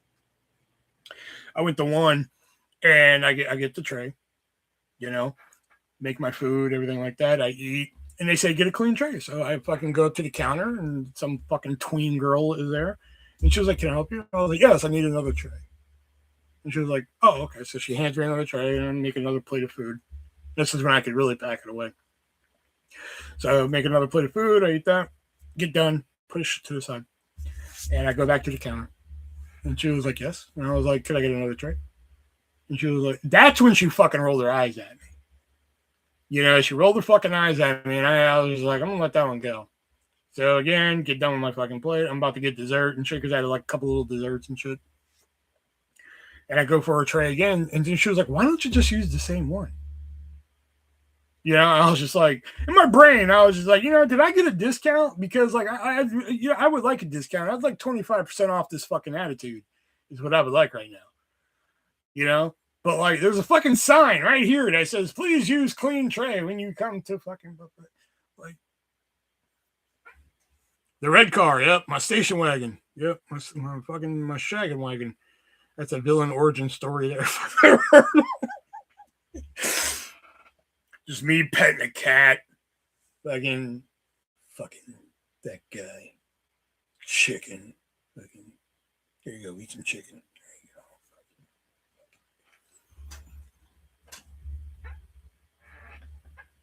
But all right, 9:00, guys. I think I'm gonna go see if I have a pizza in the freezer. If I don't, I think I'm gonna order fucking spicy nuggets from McDonald's. Either one sound good. Fuck, I wish we had a Jason's Deli here, man. I want a big giant fucking potato now, man. Fuck. But tomorrow night, gonna be on for a bit. Probably be packing some shit while I'm doing it because I bought like these big giant totes. So I'll probably be packing some shit in there, packing my movies and shit while we're sitting here chatting, having a good time while I'm high and shit. But yeah, I'll be on tomorrow, usual time if I'm feeling well. Because like I said, I don't know what's going to happen once this ibuprofen wears off, if it hasn't worn off already. I still feel some sweat coming out, so it's still doing its job for this fever. But we'll see. All right, guys. So thanks for coming in, hanging out, all that good shit. And I will see you when I see you. All right, guys. Be breezy.